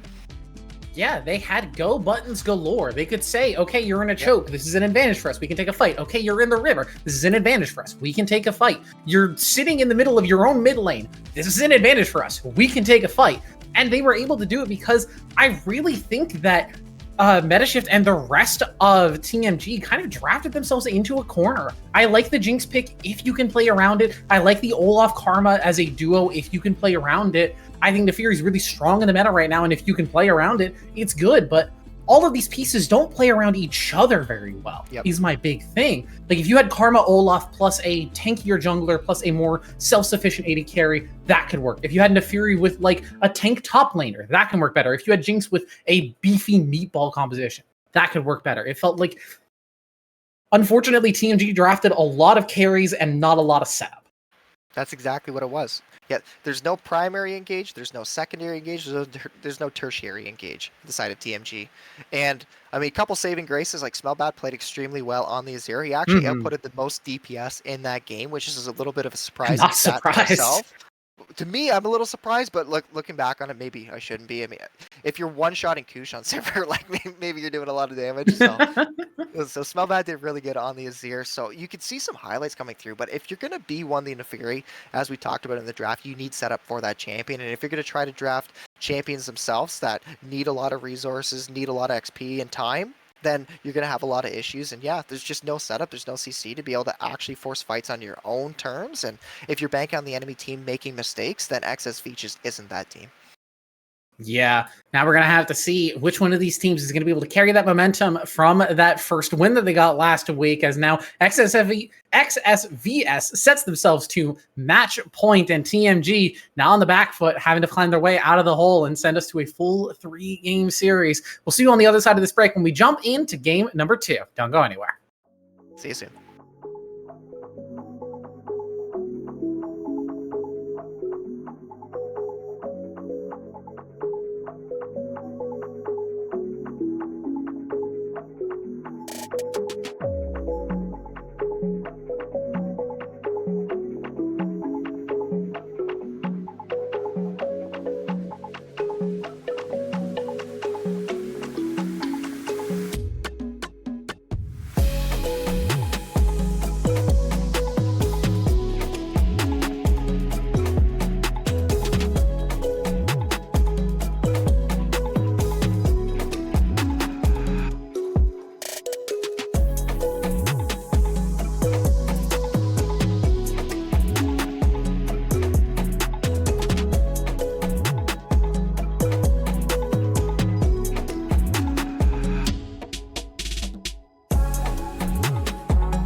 Welcome back, everybody. We are here to get ready for the draft for game number 2 between TMG, Paladins, and Excessive Sloth. I'm still Brittany. That's still Turk. And we're jumping right into the draft. As you can see on the bottom of your screen there, the Fearless band's already set up and ready to go. So we know we won't be seeing any more Vigars, no more Nefiris, no more Garens. But I think the bands are most likely going to remain similar as the players stay on the same sides. Yeah, the picks always change, but the bands tend to be the same when it comes to Fearless. So, as you mentioned there, TMG is going to like to stay on this blue side. We'll have to see what they prioritize this time here. That B1 Nefiri, while we did like it, you and I both did, at the end of the day, they just didn't draft very well around it. So we'll have to see exactly what they want to do here with the B1. Maybe go for some more of like a neutral style champion, something you might see like a Varus. I don't know, maybe if you want to play a little bit more safe, you could do like a Maokai, something like that. Sejuani is another option. You'll have to see. You can even do the B1 combo. I've seen that as well. I'm hoping for a go button for TMG because I think that was really the big deal that we didn't see from them in game number 1. They didn't have a dedicated, hey, I'm going to click this button and we're guaranteed an engage. You had Azir, if he hits a shuffle, you can find an engage. Karma, if she speeds up the Olaf, maybe you can find a fight, but it was a lot of conditional stuff. I want to just see like a Leona, a Sejuani, a Maokai, a Nautilus, someone who pushes one button that says, hey, we're fighting now. Yeah, me too. 100% me too here. We do see the bans coming through there. I'm not so sure exactly what's going on when it comes to the draft there. That B1 will have to get a verification exactly what champion that came through. Right now I just see a black square. I don't think that's a champion, so I'll have to come back. It looks like it's a black square too, no, so there's... No, it's just every pick is Nocturne. Yeah, that's right. They're all Nocturnes, 5v5 Nocturne. That'd be fun. There we go. It's here come we through. go. Okay. Mundo so we're gonna first pick for Barcode. Okay, so we're going to get the Mundo, that's right. So I guess maybe that's a bit of a flex there. You can pilot that into that jungle too, but we are going to get that quick answer of that Gwen coming through. Chaz could very well play that. I've seen Chaz play that quite a bit here, so we're going to get that way too. He has a flex. We're going to get the Sejuani here, so we know that the Mundo is going to be going top. We know the Sejuani is going to be jungle. We're just waiting to see this B3 pick coming in here for TMG. Yeah, and there was that go button that we were hoping for in the Sejuani. Against Gwen, it's going to be a little bit harder to do as Gwen is sometimes immune, but Hui is an immobile mid lane carry. You can definitely punish a lot. Tristana is technically still flexible between mid and bottom lane. I would probably expect her to be in the bottom lane, but Sejuani and Tristana is a potent 2v2. They both have decent amounts of damage, and Tristana has enough follow-up that when Sejuani goes in, you can follow up right after her. 100%. And of course, right now at this point with the phase 1 being done, you're going to focus on your bans, exactly target who you want to target. So we're going to see that Silas taken away. Now become the mind games though. When you look at the phase 1 for XSV, as far as I'm concerned, that's pretty favorable for them. You get that counter matchup with the Gwen into that Mundo. You also get the counter matchup with the Trundle into the Sejuani. You can also send that Hui into the bot lane if Kush happens to play that. So we'll have to see exactly what ends up happening with that. If you're meta shift at this point right now, I almost want to see you pivot away from that standard Aftershock and then go more for that unsealed spellbook, something we've been seeing a lot in the LCK. So with the bans being done very quick, we're going to get that Silas, Twist of Fate, Rel, and the Jhin. We'll have to see what that R4 is going to be. Aphelios. Yeah, I was just checking on the match history. It was actually Hexify was the one who pulled out the Hui bottom lane in a previous week. So potentially XSVS picking that one away, as they kind of did in game 1 with the Garen, pulling that one away from Smellbad. It is going to be the Nautilus as well. TMG very much, they realized the problem with the last draft. They said, hey, we didn't have any way to engage, so everybody can engage now. Everybody's got a go button, except for the Xerath.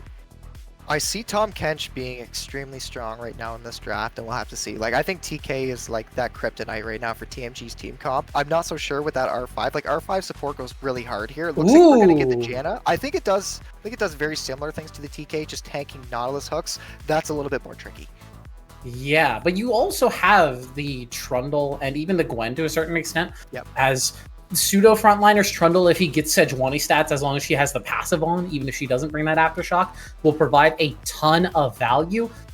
Janna, in general, I think he's been criminally underrated in terms of the enchanters. We've been seeing a lot of Lulus, a lot of Melios, and a decent amount of Karma as well. But Janna has very slowly just been like kind of left to the wayside when she has great disengage, great peel, and also a really good amount of utility. The shield providing a bunch of extra AD is something that people don't talk about as much, but really can make those early level trades especially much more dangerous, especially with someone like Aphelios who only auto attacks. Yep. Early level trades is the pinpoint for it. If you're not ahead by level 3 as that Janna Aphelios, and you're not in a favorable position where that Nautilus and Tristana, they can't engage, that's exactly what you want, is that they cannot engage into you. You're in a fantastic spot. If they can threaten the all-in, then you're very much in trouble at any point in time. Having that Tristana being able to jump, you get that reset after you stack that bomb up, pretty much spells doom for that Aphelios. Traditionally, that Tristana is that counter pick into that champion, so we'll see how that bot lane goes. When I look at it right away, TMG's bot lane, extremely potent. I think you should be paying as much attention to that if you're meta shift on the Sejuani as you possibly can. In isolation, when it comes to mid, the Xerath can outrange the Hwei, you can farm up, you can clear the waves, and you can match that wave clear. So TMG wants to focus bot. XSV, I think they have a good window to be able to focus a little bit towards that top side. It might take a little bit for Chaz to come online, but once he does, it's lights out. Yeah, I am worried in general because Mundo is in the game. And I don't know if you've seen a lot of like TikToks or YouTube shorts recently, but Mundo's kind of good right now. He's a little strong. And if we start hearing that base boosted just boosh, boosh, boosh, then I think the game might just be over. Yeah, you get that Heartsteel one-shot the AD carry. Yeah, Heartsteel, Titanic Hydra, bam, bam, bam, gone. I mean, there's a lot of priority on it. If TMG, if you're willing to first pick that champion, then you have a lot of comfort in it. When it comes down to it, it's a best of 3. It's do or die, right? You pick the champions that you're most comfortable with. Behind the scenes, we were talking, it seems like TMG tends to do extremely well when meta shift is on some sort of a facilitating jungler. That's exactly what we've got him on this time right here. He's on that Sejuani. We'll have to see how well he can pilot that. That Sejuani, that 2v2 matchup towards that top side, you can do quite well traditionally with that melee champion. The only problem is you're going to run into 2 counter picks. You got that Trundle and that Gwen, so it's really going to be about that Nautilus. If you can sync up your passive and chain CC with that Nautilus, I think you got a lot of angles for TMG. So their skirmish is extremely strong. In the side lanes, I think is where they're going to struggle. So if TMG can get ahead in that bot side, then I think they're going to have a lot of avenues to be able to continue to accelerate in that game. Ideally, they get that first brick 10 to 15 minutes at the latest. Get that done, get that turret out of the way, and then they can start rotating, get this Tristana accelerated too, because there's, once again, quite a bit of scaling on the side of both teams. Just this time, you and I talked about it, we harped on it for game 1. They didn't have any go buttons. This time, they most certainly do. Yeah, they've got plenty of go buttons. I'm actually a little bit worried about excessive Sloth's ability to pick a fight that they want and engage this time around. You're kind of relying on a Trundle Pillar, catching someone off guard, but you're also playing a decent amount of disengage and fallback champions. Like Hwei is happy to have people running into him. Aphelios likes having people in that straight line running towards him, and Janna is very good at stopping people from doing that and making sure that the rest of the team has the space and has the room to fight. So as much as they don't have a go button, I feel like their go button kind of is TMG hitting their go buttons. It's like, okay, TMG wants to fight. Let's try and disengage. Let's try and fall back, give Aphelios and play space, make sure Gwen is free hitting. Just buy as much time as possible for these carries to get all their damage over time. Yeah, we were also talking about it behind the scenes too, where we were saying the game felt even until it didn't. And really what I meant by that when I said that was it all came down to the neutral objective setup. So XSV, they don't have the most consistent go buttons, but if they're the first ones to an objective and they prep up the same way that they did before, now mind you, it's going to be a little bit harder with Janna, that ranged champion.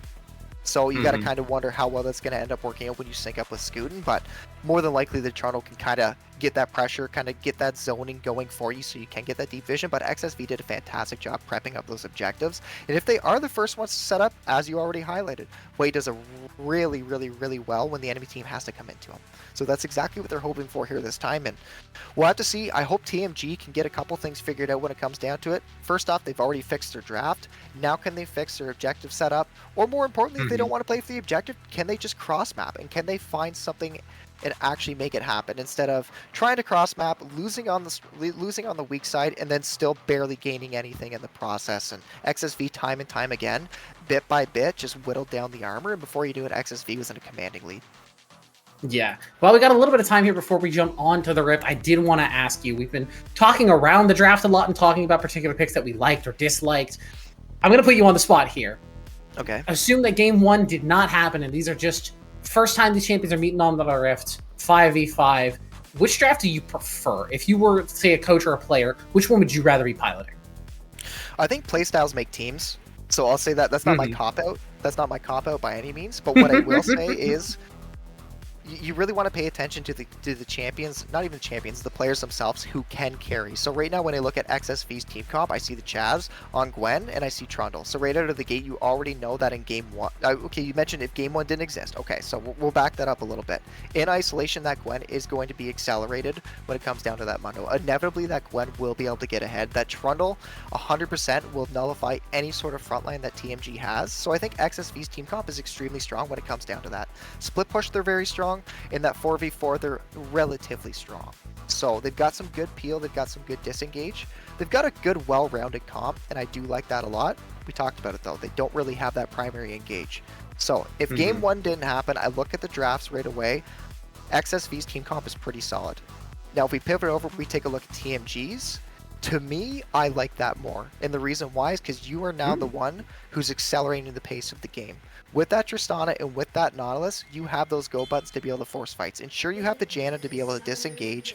The Janna can cancel the Tristana jump, can cancel the Nautilus hook. There's plenty of angles to be able to find that. But now you can force those fights. You can skirmish. You can be the ones who are the aggressors. So at the end of the day, I'm going to give it to TMG. That would be my thoughts when it comes down to the team comp. But we'll always have to see. At the end of the day, team styles, it makes or breaks games. And XSV did extremely well. We like to see that, don't we? Okay, I do like to see it, but I'm disappointed because you're in a Discord call with all 5 of your teammates here. How do you not sync up all 5 fist bumps? How do you not make that happen? I'm shaking my head. That should have been at all 5. There is going to be a little bit of a spot here. Smellbad is going to catch out the fact that the ward got placed. They won't know exactly where it is, but they got an idea that it's on the Raptor camp, and a little bit of damage is traded back, but not enough to make a massive difference. What? Oh, I was wondering what we were going to see here. So the second ward is a little odd to me. Usually that Raptors ward you want to place around that 120 mark, because no matter what, you're going to spot the enemy jungler unless they go for some sort of invade. So getting that second ward in there, I almost wonder if that's a bit of a wasted resources. Nevertheless, it's always good to cross your T's and dot your I's, so I understand at this point right now you should already know that Scooten's starting towards that bot side. So nevertheless, TMG done a good job being able to track. Equally so, XSV has done that. So in game 1 we saw that. In game 2 we're seeing the exact same thing. And knowing where these junglers are, where they're starting, is crucial right now. So of course, meta shift starting towards that top side, more than likely pathing down towards bot. While you look at Scooten, more than likely pathing towards top. So we'll pay attention. You really want to watch this Trundle right now. Whether or not he goes for this invade to try to contest, you do have double range in that bot side, so you should have prio early on. There is a window where you can do that. So we'll see exactly what they want to do here. Yeah, there are a couple of things I'm immediately worried about in this game. I'm surprised that Marriage has opted for the Ignite on Janna. I think more often than not, people are going for that more defensive summoner spell, whether the Exhaust or the Heal, just because you already build heal buffing items. It's better for you to have that extra bit of healing. The Ignite tells me that this excessive bottom lane wants to play aggressive and they want to be a little bit more aggressive. I'm not sure that anybody actually spotted in there. We're not seeing any pings come out, so maybe they don't know that Scooten is there. The red buff camp should, the red buff ward should spot him out, so they should have full information eventually. It does too. I think it actually was late enough that they don't have the info. But the other interesting thing for me is that Metashift has opted for the Aftershock here, going for that standard Sejuani set, which Trundle loves to see, because the Sejuani activates both the passive and the Aftershock at the same time, and then Trundle ults them. The ultimate is based on, we put that on pause, we've got an engage here onto the bottom side. A nice little tornado from Marriage is going to make it less painful, but the bomb still does take Kush down to about half HP. The Trundle ultimate and versus the Sejuani passive Aftershock, the ultimate steal stats based off a snapshot that it takes as soon as the button is pressed. So even when the Aftershock and the passive drop off, you're still stealing a ton of stats and can take Sejuani even into the negatives, as Mundo passive is going to be popped here. Gets the heal off of that W. Scooten flashing under the turret, really wants to guarantee that first blood. It will be traded back, so Barcode will get something, but a very aggressive early game dive for excessive Sloth. Maybe you call that worth. At this point right now, Metashift does not have that option. He can path straight up through mid here and actually take this double scuttle. So that's probably what we're going to see happen here.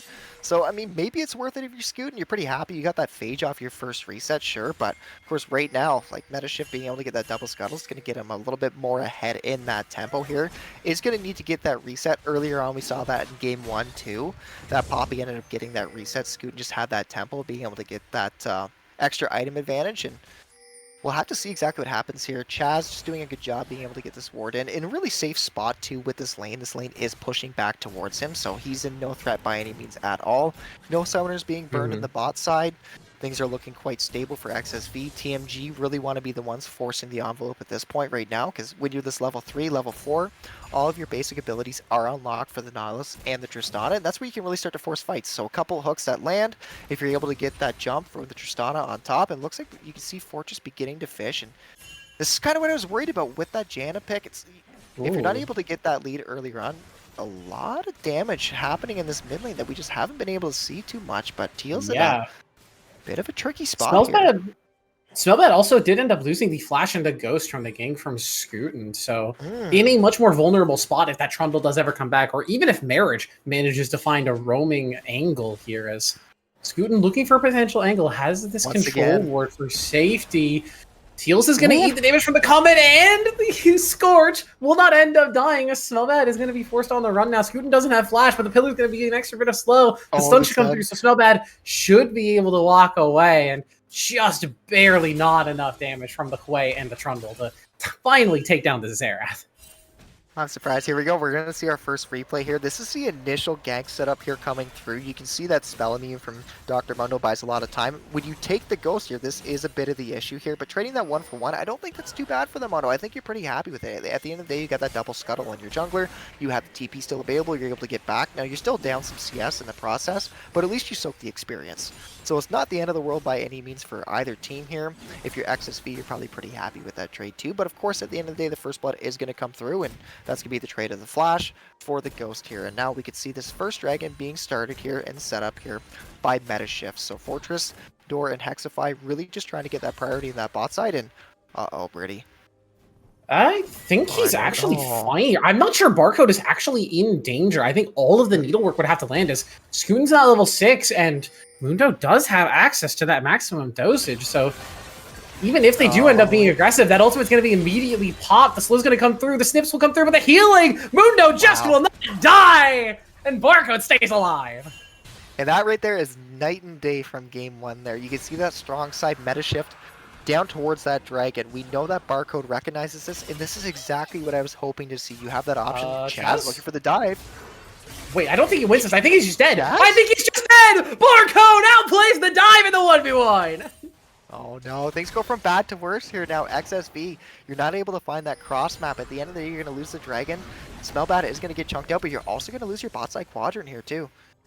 Fortress Door fishing. Here has the hook. A nice stun from Smellbad as well. This should just be the death of the Hui, and they're going to give it over to the Xerath as well. Feats of Warfare going over to TMG, and like you said, night and day from game number 1. TMG feel much more cohesive already. Oh, we could see meta shift behind here too. Has the ult. Yeah, Kush is going to be forced to lose that flash, but Metashift has a flash in response. The CC comes through, the chain of the E into the ult, and everybody falls. Hex will be granted that kill, and again, TMG, this is just a beautifully working machine. This is exactly what you were hoping to see with all the go buttons that you have. Not even just the go buttons, but the consistent go buttons. That's the most important thing there too. And at meta shift, if you have an angle like that where you take the dragon, you invade the enemy jungle bot side, you get that quadrant, and then you're able to swing around for a gank, you better burn your flash. And that's exactly what we saw there. The flash traded from the Sejuani in the Aphelios guarantees that kill, and we're going to see this first dive here. Chaz with the passive fully stacked up. It looks promising, but you see that dash that comes in right away. You almost wonder if he could have walked up, saved that dash to be able to get away from the range of the turret, but at the end of the day, that's going to be another kill going from Mundo. Uh-oh.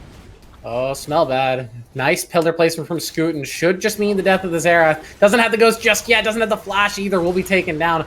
Metashift now potentially in trouble. Gale's going to come through. Will land that extra bit of a knockup. The slows as well. All the CC comes through, and Scootin is just able to walk him down. A double kill for the Trundle, thanks to that subjugate. XSV answers here. So the bot side quadrant, TMG is able to take that away from XSV, but XSV does the exact same to their top side here. And more importantly, too, this objective is also now on the table. So you can see meta shift, he is resetting, he is pathing towards the top side, but crucially Fortress Door is not. So all this attention right now from TMG while you are pathing towards the top side to be able to potentially contest, you're more or less bluffing.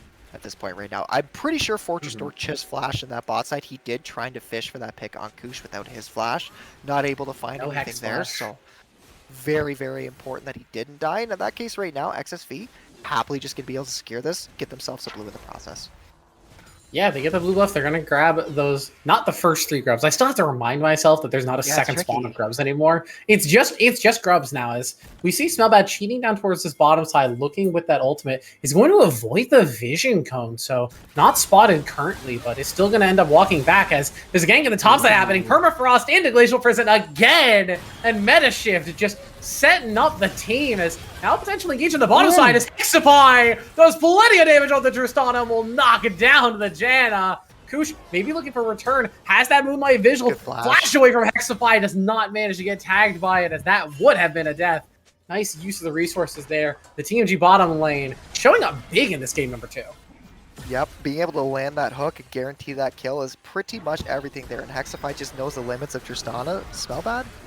I don't know who wins this. Teals is going to eat that right in the arcane. The fear comes through. Smellbad will not die to those last shots. You have to dodge, but you can't. The pulse comes through, and Smellbad takes the solo.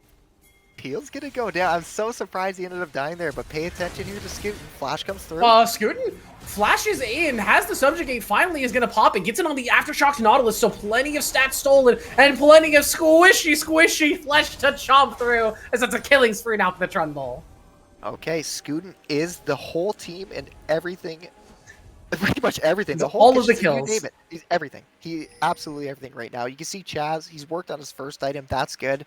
But the Mundo is just so accelerated, even with the gold lead. No, actually, not as much as what I thought. Only sitting about 200 difference here. Still going to take time, though, for Chaz. You're going to really want those 2 items before you can actually start to shred that Mundo. And when the Mundo's looking the way that he is, it might even be a bit longer than that. So TMG, you can pivot down and continue to put all of your resources into the spot side, as we do see this next replay here. This is just once again here, just fishing this pick. Smellbad is going to spot Scootin on the vision, but at that point, it's already too late. You can see Teals burning that flash to get that gap close here. Scootin looks like he wants to try to give that kill, but no need. He just secures it himself. That nets his 3rd kill, if I'm not mistaken here. That would have been his 2nd. This is going to be his 3rd right here. And Meta Shift is going to follow suit right after here. This, of course, does net that blue and the grubs in the process. We're looking at a potential dragon setup here. Infernal is our 2nd dragon, so we won't see a double up of those souls. But it looks like TMG just happily has control of the pit right now, and Excessive just doesn't have the ability to walk in. They're not able to get any sort of a notion of a contest. It's just going to be a free take for Meta Shift. Yeah, and that's a beautiful vision toggle there, too, from the observers. You just see how dark it is in that river, and you just know that XSV is just not in the position to be able to contest that, and Scootin also recognizes that himself. That's why you can see him pathing towards that topside right now. He elects to skip his topside quadrant, fishing for some sort of a gank, but Barcode, really smart here. The first time initially being able to go for that 1-for-1, he's trying to take this reset. He's going to get spotted out, but I think he's safe. He should be. Yeah, doesn't have the ulti or the ghost. Chaz already low on HP, but that subjugate is going to keep Scootin tanky, but they just don't have the damage. Mundo, he's just got the big boosted music playing in his ears. He doesn't care. There's no cross maps available for XSV each and every time here. Meta Shift. Right of the arcane. Yeah, they all come in. Oh. I think just searching for Teals, but didn't manage to land any of the blind shots. Meta Shift. I saw that pop and I got excited as Meta Shift. Yeah, now with the Glacial Prison, actually it's Teals the one potentially in trouble as Sejuani does a respectable amount of damage, but now here comes the Spiraling Despair. Plenty of damage. Meta Shift is forced to flash away from that Severing Bolt. Ultimate Burn is going to knock up the Janna, but won't find much else. Hexify not willing to jump into that red-white Aphelios. Yeah, Fortress Door fishing for the hook on Teals there. Almost connects on the way, but at the end of the day, it does not here as we move into our next replay here. And at this point right now, looks like we're just setting up. If I'm not mistaken, this is going to be okay, so we'll pay attention to this is how Chaz dies.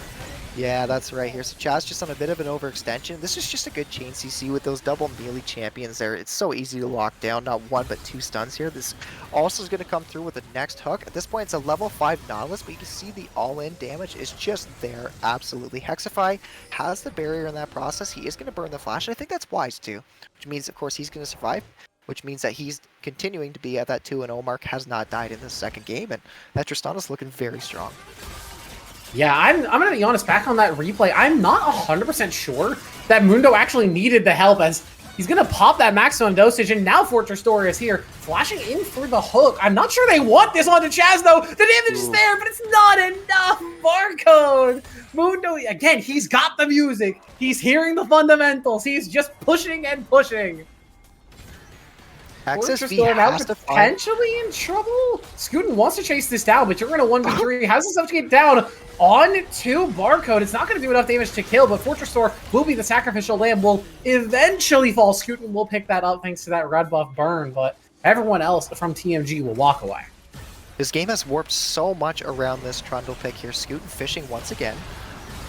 Glacial Prison, and suddenly Scootin now in trouble. Thanks to the Janna Monsoon, though, will manage to stay alive. Right of the arcade, though, the shots will continue to land. Scootin is going to take 4 of them. Will manage to survive. That 5th shot not available. Smell bad, not level 11. So Scootin will survive, and now just turns immediately on to the Rift Herald. That's just Trundle things. XSV, the solo lanes aren't doing very well, but the jungler absolutely is here. They need to be very careful here. Full HP, Barcode, absolutely. Yeah, it looks like they did. Yeah, I think this one just goes over. Metashift, the patience might reset, but Metashift smites it in time. Hexify is going to eat a lot of damage from that Severing Bolt from Teals, and now this fight is in a very awkward spot. Locket used, but a nice sidestep from Hexify means it doesn't find any value. Ghost already run from Barcode. Chaz over the wall, has to pop the Ghost as well. Shoyo really wants to find, he gets the auto attack in the passive pop, shut down over to the Hui, and now Excessive feels much more empowered to start taking the fight in all reality. Fortress Door is going to be forced on the run, still fairly tankly on the Nautilus, but with the wave here, I think they might just be able to either go for the tower or the dive. They can take either or, and Fortress Door, realizing the utility of the situation, Giants to try and turn it around with Metashift here. Metashift, an opportunity to try and find a turnaround, gets one at least. Chaz is going to get stunned up. Metashift fights two. Marriage will finally get the auto attacks down thanks to that red buff, but a messy exchange overall. Somehow the support's the only one to walk away. So much happens in such little time there, and meanwhile you see Smell Bad and Koosh just continuing to farm on that bot side. And I think at the end of the day, that's going to favor XSV very heavily in that process, but the end result, not so much here. So we're going to see Chaz, this is initially where he's split off from the rest of his team, wisely, so he's going to make that dash over, but of course we're going to pay attention to Teals here. Hexify on the vision here is going to get chunked by the Q, but more importantly, the auto to proc the passive is going to come through. The Gwen ult is available. At this point right now, it's just chase, kill whoever you can to focus every member possible. Scoot and burning that flash, trying to find that kill onto Fortress Door, and we were saying, do they go for the kill or the turret? Well, why not though? At this point, that's exactly what they're going to see here. They're going to net this turret here, and at this point, I thought for sure it was 100% a cleanup for XSV, but Metashift with the damage, very surprising here, is going to net the 2 in the process. Fortunately, Want Marriage is going to pick that up, and the doubles in the process. Insanity. That reset. PIP. This is why Dragon.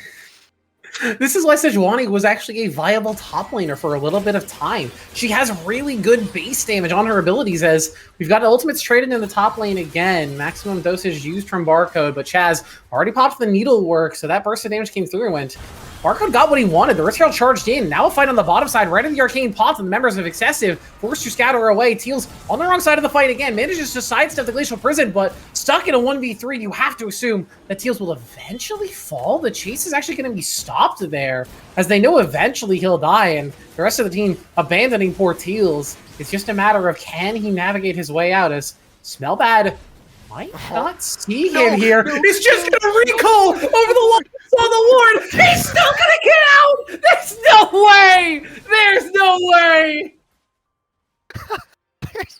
That is the funniest. That might be the funniest thing I've ever seen. XSV can net that tier 2 in the process too, so they are more than happy. What? Okay, Teals living there is criminal. You should be locked away, put in the gulag. You're not. You survive. You come back. But Smell Bad is very upset that he missed the kill there. Really wants to chase down a kill here from somebody, but Chaz is immune and he's just gonna walk away on the Gwen. Holy, I still can't get over that, Pretty. I have no words. I have none. I've been left speechless. I'm gonna keep it a buck. I don't think I've ever seen something like that. I think the real cherry on top is that ward too. That ward in the bush just absolutely cracked me right up. So that saw the ward go down, had that cartoon. Hey, wait a minute. Tried to get there in time, but Teals was already gone. It was like framed, like one frame. like 1 frame difference there to be able to Oh my actually survive God. that. And the fact that you do means you can burn that TP, you can catch that mid wave, and that's exactly it. That right there is the hero ward. Remember that. That's not going anywhere Oh my anytime soon. Well, I guess God. it is. It'll expire in about 30 seconds. But that was Yeah, pretty unfortunately, sweet. not a control ward. Force door in a little bit of trouble here. Scootin does have the auto attacks, and with the Janna behind him, this is kind of what they wanted out of the Olaf, or what the Olaf composition wanted in game number 1, but we're just seeing it here with Trundle in game 2. Yes, and TMG, we want to see the Hexify just get that tier 1 as fast as they could, so they could be the ones to rotate on their own tempo. And if you take a look, they don't have a single tier 1 turret at all taken down right now, so still trying to get their first brick on their side, but equally so you look at XSV, and they've been doing a fantastic job here, netting both of those turrets in that top side, in a lane that was quite doomed for Chaz too. I mean, you look at the scoreline, 0-4, the fact that you had 2 turrets in that top side, Oh, pretty good. Kush. Flash comes through. No cleanse on the Aphelios. They're throwing everything in the kitchen sink at him, and the Ready Arcade snipes him from the heavens. The Spiraling Despair is just the despair of his AD carry as Teals tries to get some peel in, but nothing doing as, like I said, they throw everything at the Aphelios and take him down, and with him, the mid lane tier 1. Yeah, they're going to net that down. TMG, like we saw in game 1, they just force that tempo when they're able to. You see Chaz split pushing in this bot side here. You'll be able to get a little bit of a chunk on that turret here. Nothing too crazy, though. As you can see, he's just kind of... He just says, screw it. There's Smellbad trying to get that wave gone. He definitely does here. Chaz forcing the on. Needlework. Takes an extra tower shot, though. A lot less comfortable. Nice sidesteps from a Smellbad, but now Chaz with the Ghost suddenly wants to turn it around. Oh, no. Flash over the wall, but it's right into the waiting arms of Scootin. That's so unfortunate for Smellbad. What is immune, so the hook won't come through, and XSV will grab another turret. And this game, I thought it was a lot closer than it was, just given that the Dragons were so in favor of TMG, but looking at the gold lead, it's about 3K in favor of XSV right now. Yeah, it is. In this Adacon play right here, off the back of losing that tier 2 bot, I mean, if you get it, it's not too bad, but it's going to slow the tempo of your team down so much here. And fortunately for the side of TMG, you can see that Janna piloting towards that top side here. TP? The TP is just going to be a little late here. They probably could have got that vision set up on Dragon, prep that up here. But of course, you're going to see the slow chase begin now, potentially. But nope, TMG's going to get away scot-free. Yeah, still 90 seconds to the Dragon, so they have time to get back to it and start setting up vision, but the TP, I think, a little overzealous from Chaz. We'll have to see if anything happens, as Hexify is going to be forced to jump away from that eye. Does not want to get caught by any CC, as any bit of CC landing on this Tristana, yeah, you could try and buff it your way out, but if you don't, you're dead. Yeah, that's right here. Of course, now TMG needs to retake control. They don't even need to go through their jungle at this point. They can just walk straight down mid, but it looks like they're electing to slowly push in here. Mid proud being established from XSV. Ooh. Beautiful flash. Beautiful hook, too, from Fortress Door. We see Chaz once And meanwhile, again there's hammering Chaz. his tier 3. Gonna get collapsed on. I think he's XSV just got it. He's just going to trade his life for it. He's got the needlework again, so he's going to heal a lot off this Mundo. But Gwen is immune, so Smellbad is not able to get a lot of value in. And that damage comes in massive onto the Mundo. Will eventually die in the 1v3, but it's going to take a lot of time to do it. Pops the maximum dosage from Barcode as well. Chaz just takes forever to go down, and now suddenly, XSV are going to force the issue in mid lane. Right in the arcane means that Smellbad will be able to provide some value and help out a little bit here and force them away, but you get 2 turrets, you trade it for 1 life, and if you can manage to keep TMG away from the Dragon, that's probably worth it. Short term, it looks great. Mid to long term, I'm not so sure. Right now, it's going to be a 4v5. Health bars aren't too bad. Hook just narrowly missing there. But of course, XSV still has to contest this Dragon. 15 seconds on Chaz with no teleport. So this is going to be very tricky spot for XSV to try to reach. Yeah, I'm also... You cannot funnel through this choke. I'm just now realizing there's a potential Mundo with an Ocean Soul. Scootin is going to be forced to pop that Subjugate defensively. Spiraling Despair misses from Teals on the side, and Hexify wants to jump him out. Fortress Door already dead, so now down to a 4v4. Teals wants to get that TP back in, but it might be too little too late if he gets here. Chaz also finally on the way. Want Marriage forced to flash away. The health bar on this Janna so low. Popping the Monsoon just as a defensive reset there. Kush has the bomb stacked up on his head. That's a lot of damage from the Tristana, who's just free firing. Marriage goes down, and now the hop in and knock up from Scootin might be enough to finally knock him down. The Dragon's still down to 4K, and Chaz made it into the fight, and now suddenly TMG is scattered. A double kill for Chaz means XSV will not end up losing the soul today. There's no way. TMG just indecisive on that call. The only person doing DPS to that dragon was meta shift on the Sejuani, and that's not nearly enough. And off the back of that, XSV able to get that timer where they are able to get that reset in on Teals. He is able to TP. They are able to answer, and before you know it, they're able to clean that up, get the dragon for themselves, and now start pressuring once again. While the rest of the members of TMG are dead. It was just a beautiful play from XSV, and honestly a bit of a falter, a bit of a crack from TMG. I think they could have secured that dragon here, and I'm glad we get this replay right away here. So of course, this is where we're taking a look at. This is this initial 4v5. This is what I was talking about. I didn't think it was good for XSV to funnel in through the choke here, but we're going to see is a bit of split comms here. Meta shift on the dragon. 4 members forcing into this choke, which now means it's basically a 4v4. Fortress Door is going to go down, and slowly but surely you can see XSV, they're going to push in and actually gain control of this river. And as soon as they do, pay attention to this dragon here. Watch meta shift. He's the only one hitting it. We could be doing a ton of DPS to this right now, trying to secure it. Not autoing it. But of course, Hexify, pay attention to this pillar too. This is crucial. This is make or break for this team fight. That pillar interrupts that jump right there, cancels all of that damage coming through. That means that Kush is able to secure that. Chaz in the backline there, just absolutely shredding this Gwen. 0-4 at one point, absolutely online now. It's very difficult to be able to deal with this team comp the way that they are. And they don't have a ton of gold buttons, but they have more than enough to be able to force fights. And especially if they're able to find windows like that where the enemy team ends up coming into them, XSV can capitalize, and they've done that time and time again. Yeah, the start of the fight looked so good for TMG. Hexify was starting to get resets. I think if they had just made a call on whether to focus the dragon or to go for the fight, it could have ended up a lot better for them. But now the Baron started up, down to 9k already. Fortress Store looking for an all-in. They're trying to get the burst down onto Scootin, but he's got the subjugate. He's so damn tanky. He will not fall! Now on a killing spree, Kush is going to get Hexify rooted up, and now is on the backline trying to do damage with the Severos, getting the chakrams in, slicing and dicing down. The Mundo's got a health bar, but Kush has the blades! A double kill for the Aphelios, and Excessive have wrested control back in this game. XSV fooled me once. Game 1, they fell for it. The Baron flip right then and there to be able to gain the temple from TMG was successful. In Game 2, not so much. The answer from Chaz with that teleport, getting free access into that backline. Then you factor in Scootin being able to pop that ultimate, absolutely shred down whatever member that he wants. Guarantees the Baron at this point right now. And of course, you now have this Baron.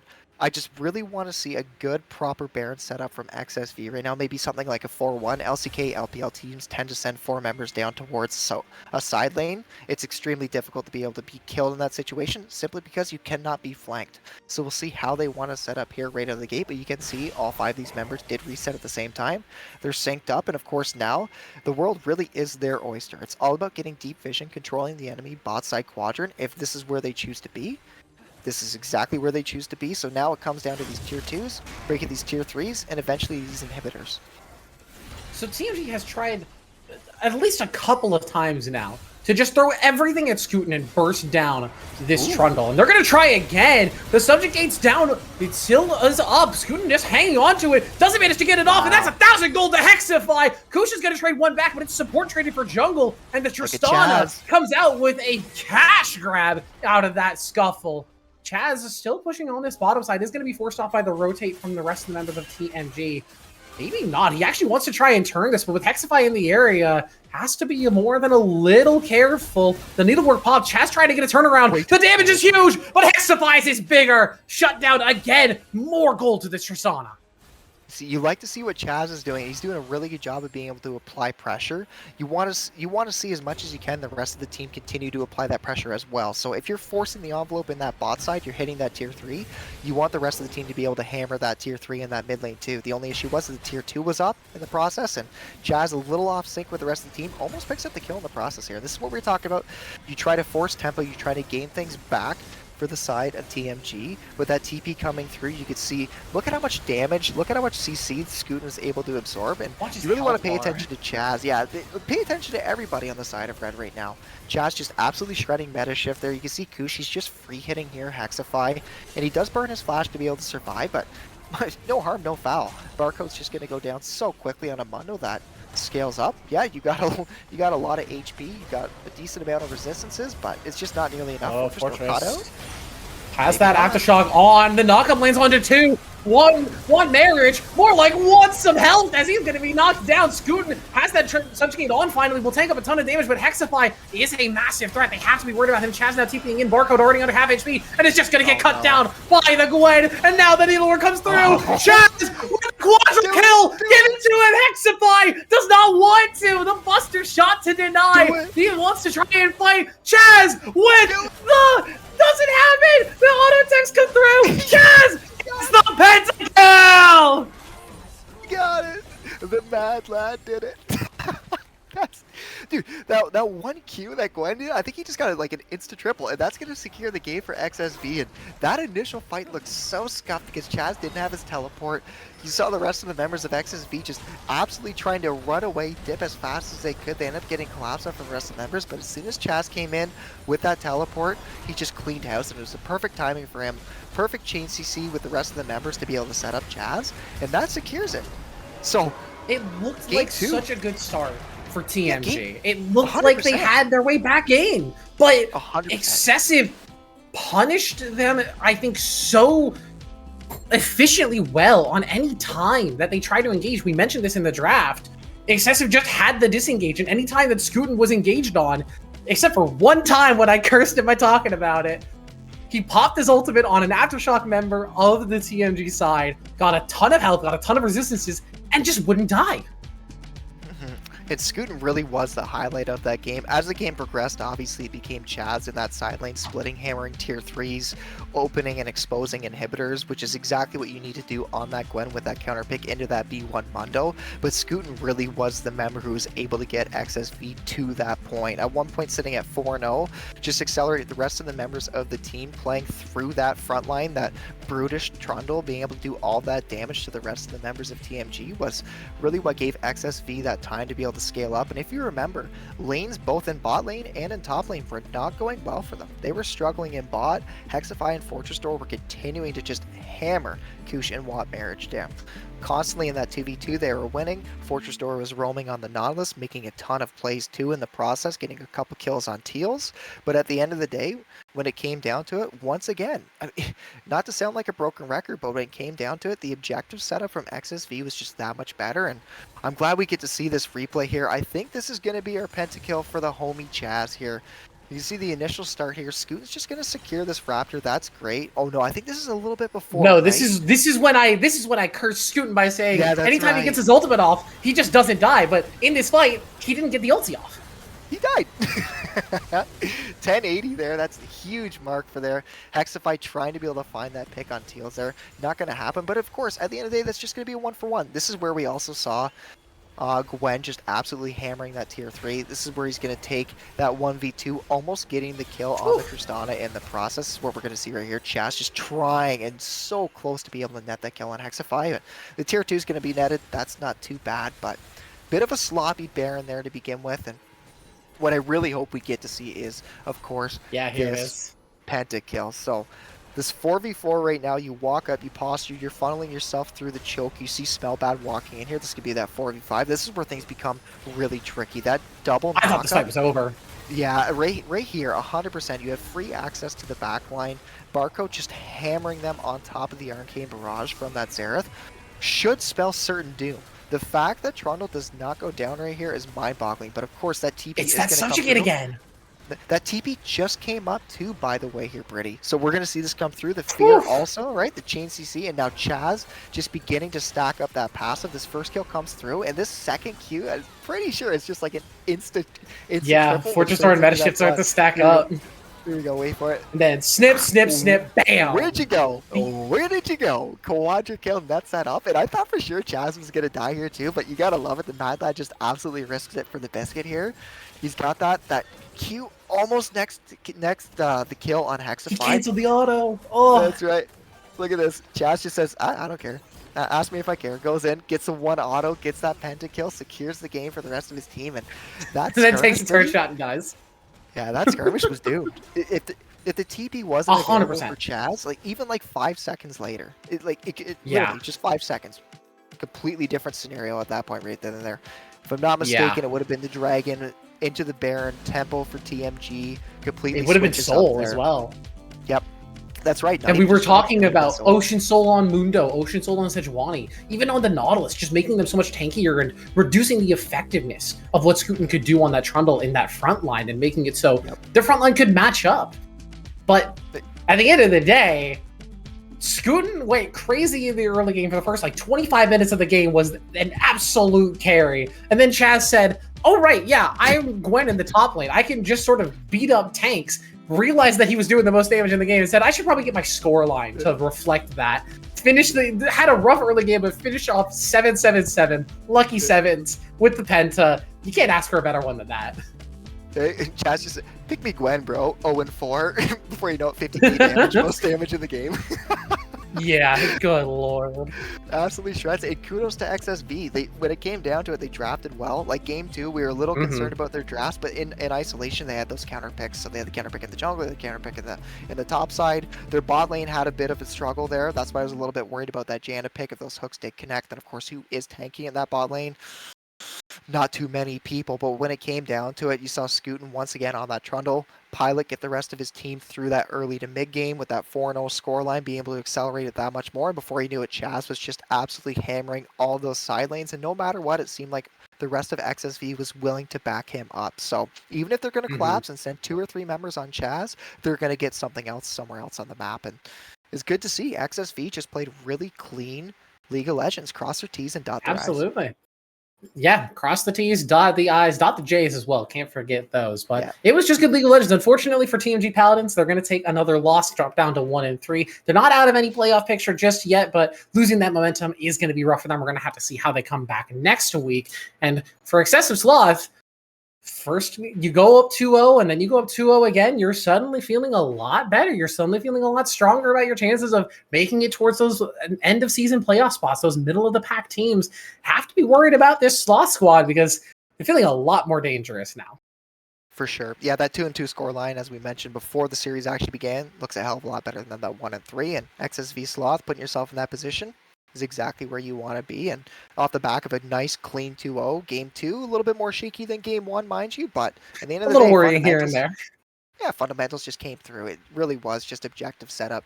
You could see Want Marriage and Scooten continuing to sync up, continuing to get the deep vision, prepping things up, getting their waves pushed, setting up the rest of the team for success, and that's what we saw there. So kudos to them. Good job for XSV Sloth, and you got to hand it to TMG too.